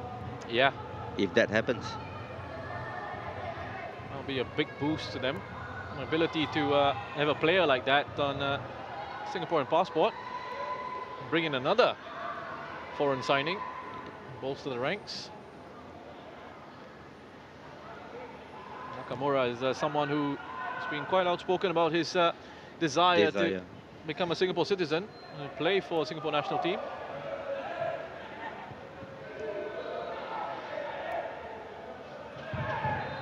there's a good chance he's someone that will be looked at. I'm sure he'll do very well for our national team. For on call, was taken Yep. down by By Nakamura. Not that way though.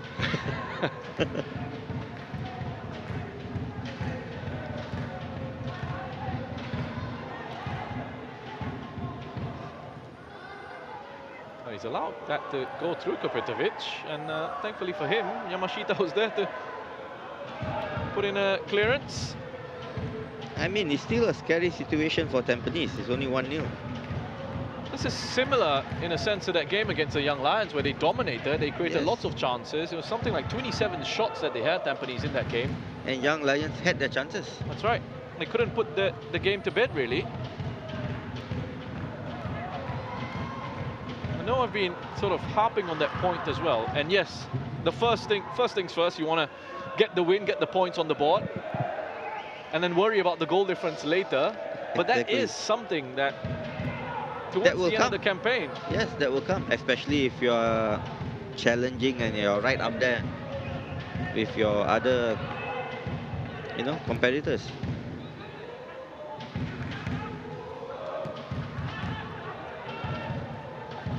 And you just feel like these are the kinds of games where you've got that advantage, you're creating opportunities, but you really perhaps need to be putting more of those chances away. The help on that front. Yeah, especially with an additional man.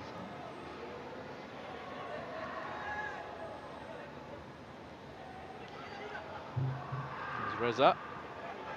But sometimes as a coach, you will also be pleased to walk away with these 3 points I'm sure you at will the end be. at the end of the day.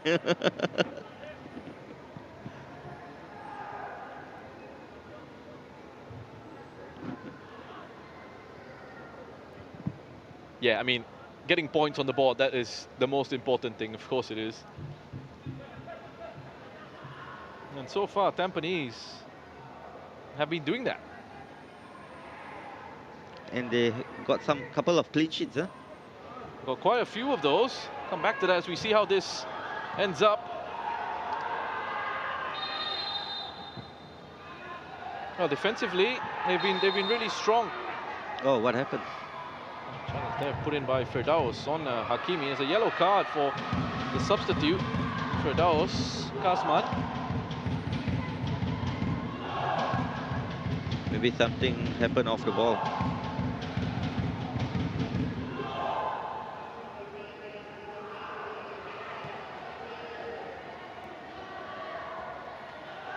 We'll have to wait and see if get another look at that.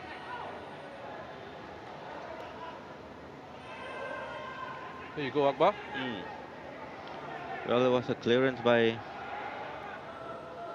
DPMM, and let's see.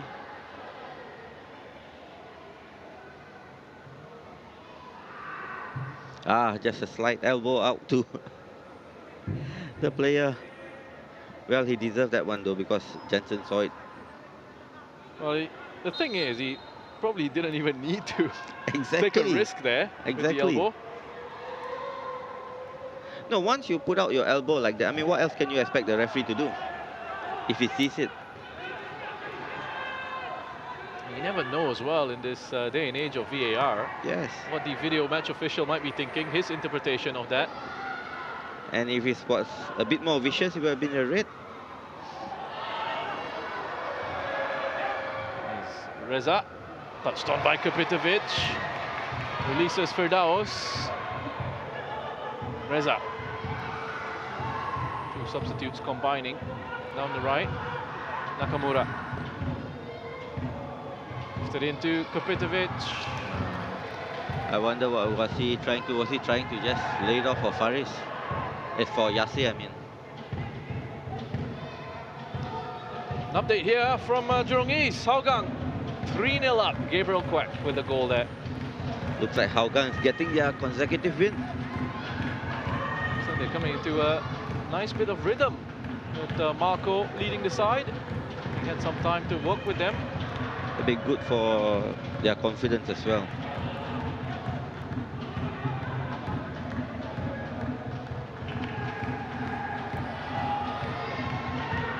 just to go back to the point you made about the clean sheets, 6 of them this season for Tampines Rovers. From the 11 matches coming into this one. Yase gets into the area. A little bit of a tongue back. What a save. Again. I mean, he should be named man of the match, I guess. I think he will be. Flag has gone up for offside, but Jaime wouldn't have known. He had to make that save. Have a look at this, Akbar. Yes, it was a good neat pass by Joel, and look at the save. Wow. Ah, a deflected neat pass. But credit must be given to this keeper. Actually, what would have been interesting there is if it had gone in, there would have been a check. Flag would have gone up, there would have been a check, and he would have had to have a look at that deflection. They might even have counted at the end. Exactly. As the player who actually picked up a booking in the first half on the bench, Abdul Azizi, He's coming on. he's coming on for Hakimi Yazi, who has worked his socks off. There's another look at that offside call. Well, as that first pass was made, I think he was already Yeah, it was in an already offside offside position. Well, I hope Azizi doesn't get a second yellow. Number 15, is replaced by number 9, Abdul Aziz Rahman.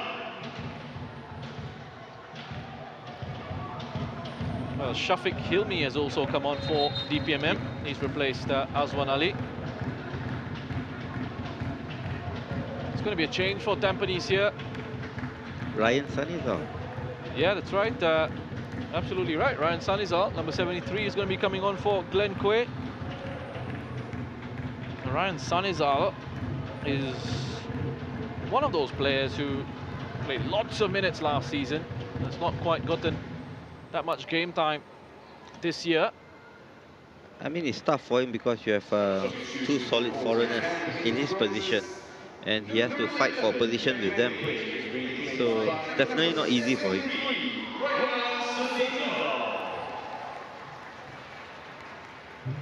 Getting an opportunity here, Ryan Sanizal. You do wonder what his thinking is like as well, because of his form for Tampines last season, the number of minutes that he got. He was actually called up to the Singapore national team. And you wonder if this has an impact.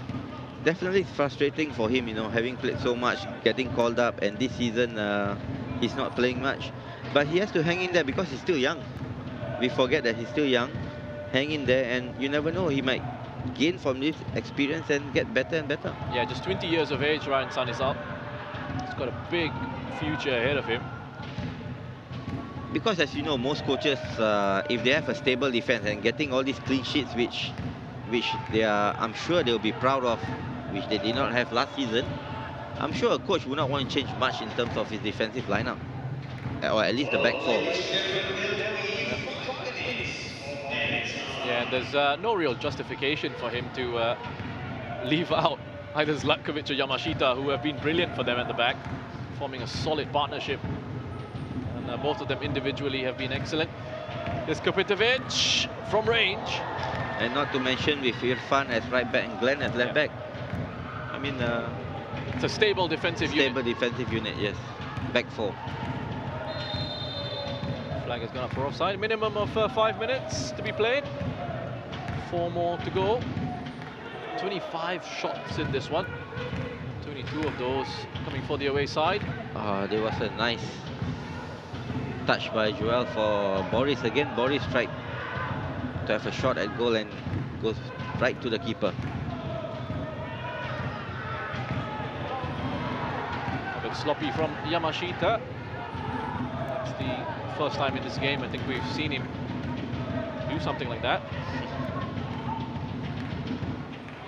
Still, for all the control, for all the dominance Tampines Rovers have had in this game, it is only 1-0. Exactly, it's only 1-0. Can Kapitovic change that? That's good defending by Yura Indraputra. How scary would it be if DPMM has an open chance or a big chance? Well, one counter attack, a chance from a set piece. Yes, you never know.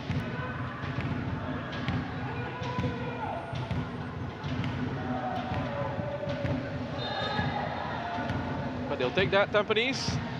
Exactly the area of the pitch they want to be at in these late stages of the match. But when you talk about game management, I guess this is the time you really need to manage the game, because 3 minutes left. I know it's only 1-0, but you rather take the 3 points.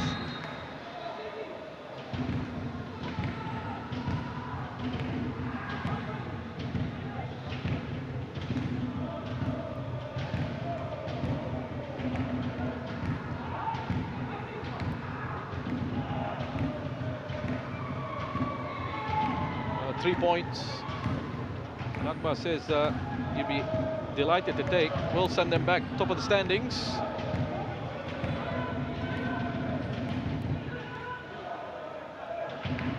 A tough couple of fixtures coming up. Lion City Sailors next, as I mentioned, and rejuvenated Hougang United, and then Elbrex Niigata for Tampines Rovers.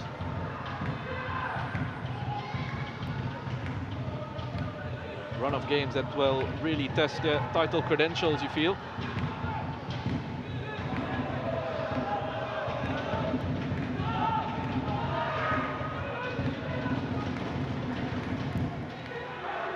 For DPMM, they've got Hougang United next, then Elbrex Niigata,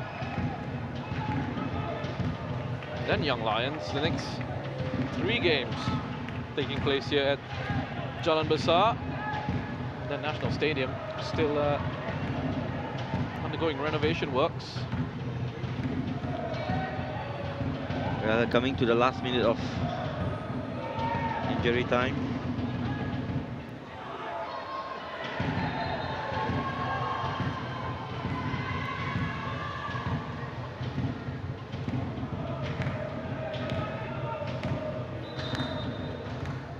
Well, that was a little bit cheeky from Nakamura. Another aspect of that game management. Yes. Eating away a few more seconds. Edging ever closer to another win here, Tampines. It's a good, strong challenge. Was put in by Shafiq. He's overhit that pass into Abdul Azizi. He's pushing his players forward here. Adrian Pennock, he doesn't want to let Tampines out. Yeah, he's trying to go for one last chance. And that's not going to come for DPMM or Tampines Rovers. It's another win for Tampines, another 1-0 back-to-back matches that they've won by this scoreline. 3 wins in a row, and it's a win that takes them back to the top of the standings, Akbar. Yes, I mean, like I said, they would gladly take these 3 points, bring them up to the top, and then, well, they can now look forward towards the next game. Well, just like against the Young Lions, Boris Kapitovic, the hero, once more with his 10th goal of the season, making the difference between these two sides. It ends here at Jalan Besar Stadium. Tampines Rovers 1, Brunei DPMM 0. Well, let's have a look at some of the highlights as well from this game. And DPMM actually had the best chance early on. Yes, this was a great chance for Warangkov. I mean, if it had been more clinical, it would have been 1-0 to DPMM. Some good awareness there from Yamashita. Comes sliding across to keep that one out. And Tampines Rovers would have another opportunity here. They had a lot of control in that first half. Lots of dominance. Nakamura with a shot from his right boot. Good save by Jaime Nyaring. I guess with this dominance, they would do well to have more shots like that in the first half. But we all can see it was actually a good save by the goalkeeper. Another opportunity here, right on the stroke of half-time. Ball from Glenn Quay, finding Faris Ramli, and then this 1-2 here with Kapitovic. He was just trying to curl that in towards the far post, Faris Ramli. I mean, if Faris had got that on target, it would have definitely been a goal.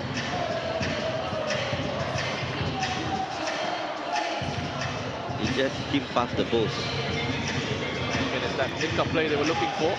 Didn't quite happen often enough in the first half, but there was quickening of the pace in the second, and the break 0-0. Tampines in the second half turned up the pressure. Glenn Quay with that shot being saved by Jaime again, coming up big. Yeah, it was a big save by Jaime, but yes, Nakamura played that pass, but you have to give credit to Boris for actually intending to have that ball laid out to Glenn.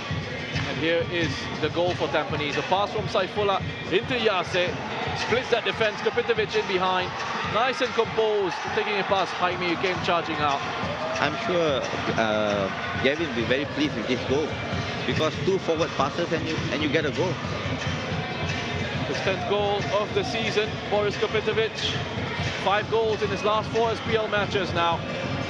The big man up front, getting into a real good, strong run of goal-scoring form. DPMM would have an effort here from Hakimi. Wow, this was a brilliant free kick by Hakimi. I mean, it was well taken. And it just hit the post. Yep. Off the crossbar, couldn't quite get enough of that dip on it at the end. Tampines here with another opportunity. Coming out to Yamashita. And again, Jaime comes sliding out, makes a good save with his left foot this time. Actually, from this replay, you can see Yamashita didn't do too bad trying to hit the ball towards the far post, but it was the keeper who made a great save. Joel Chu playing in Yase Hanapi. Again, another outstanding bit of goalkeeping from Jaime Nyaring. Well, I'm sure he'll be man of the match. I mean, with this save that he made. You're right. A series of fantastic saves by Jaime Nyaring.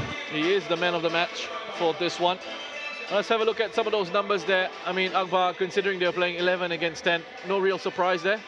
Yes, I mean, there are a lot of shots, 22 shots on target, 8, but at the end of the day, it was still 1-0 and was still scary for them if DPMM had a clear chance.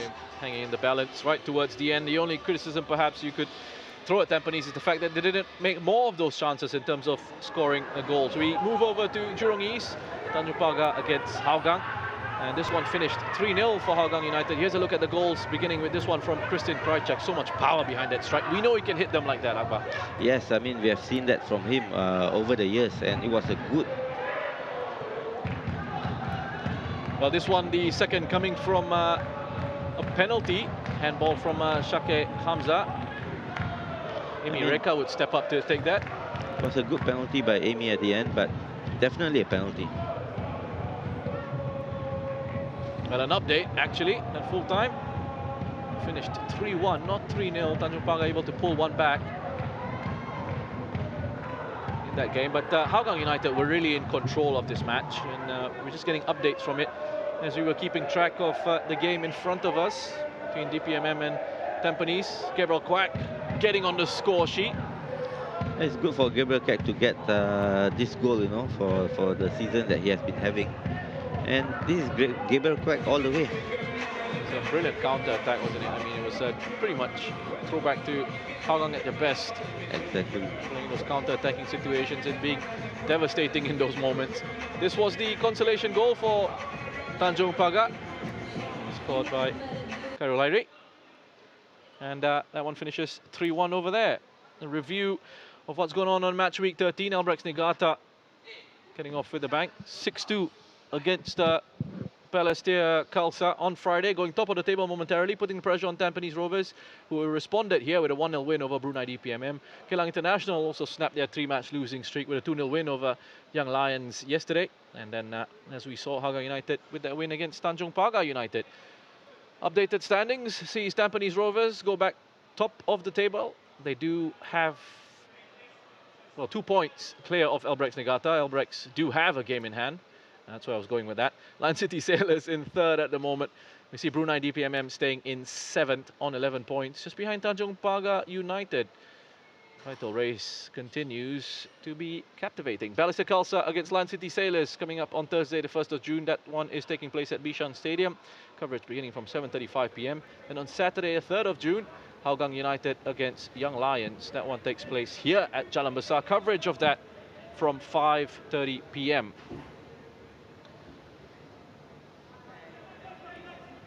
I hope you've enjoyed our coverage from Jalan Besar here. It ends Brunei DPMM 0, Tampines Rovers 1.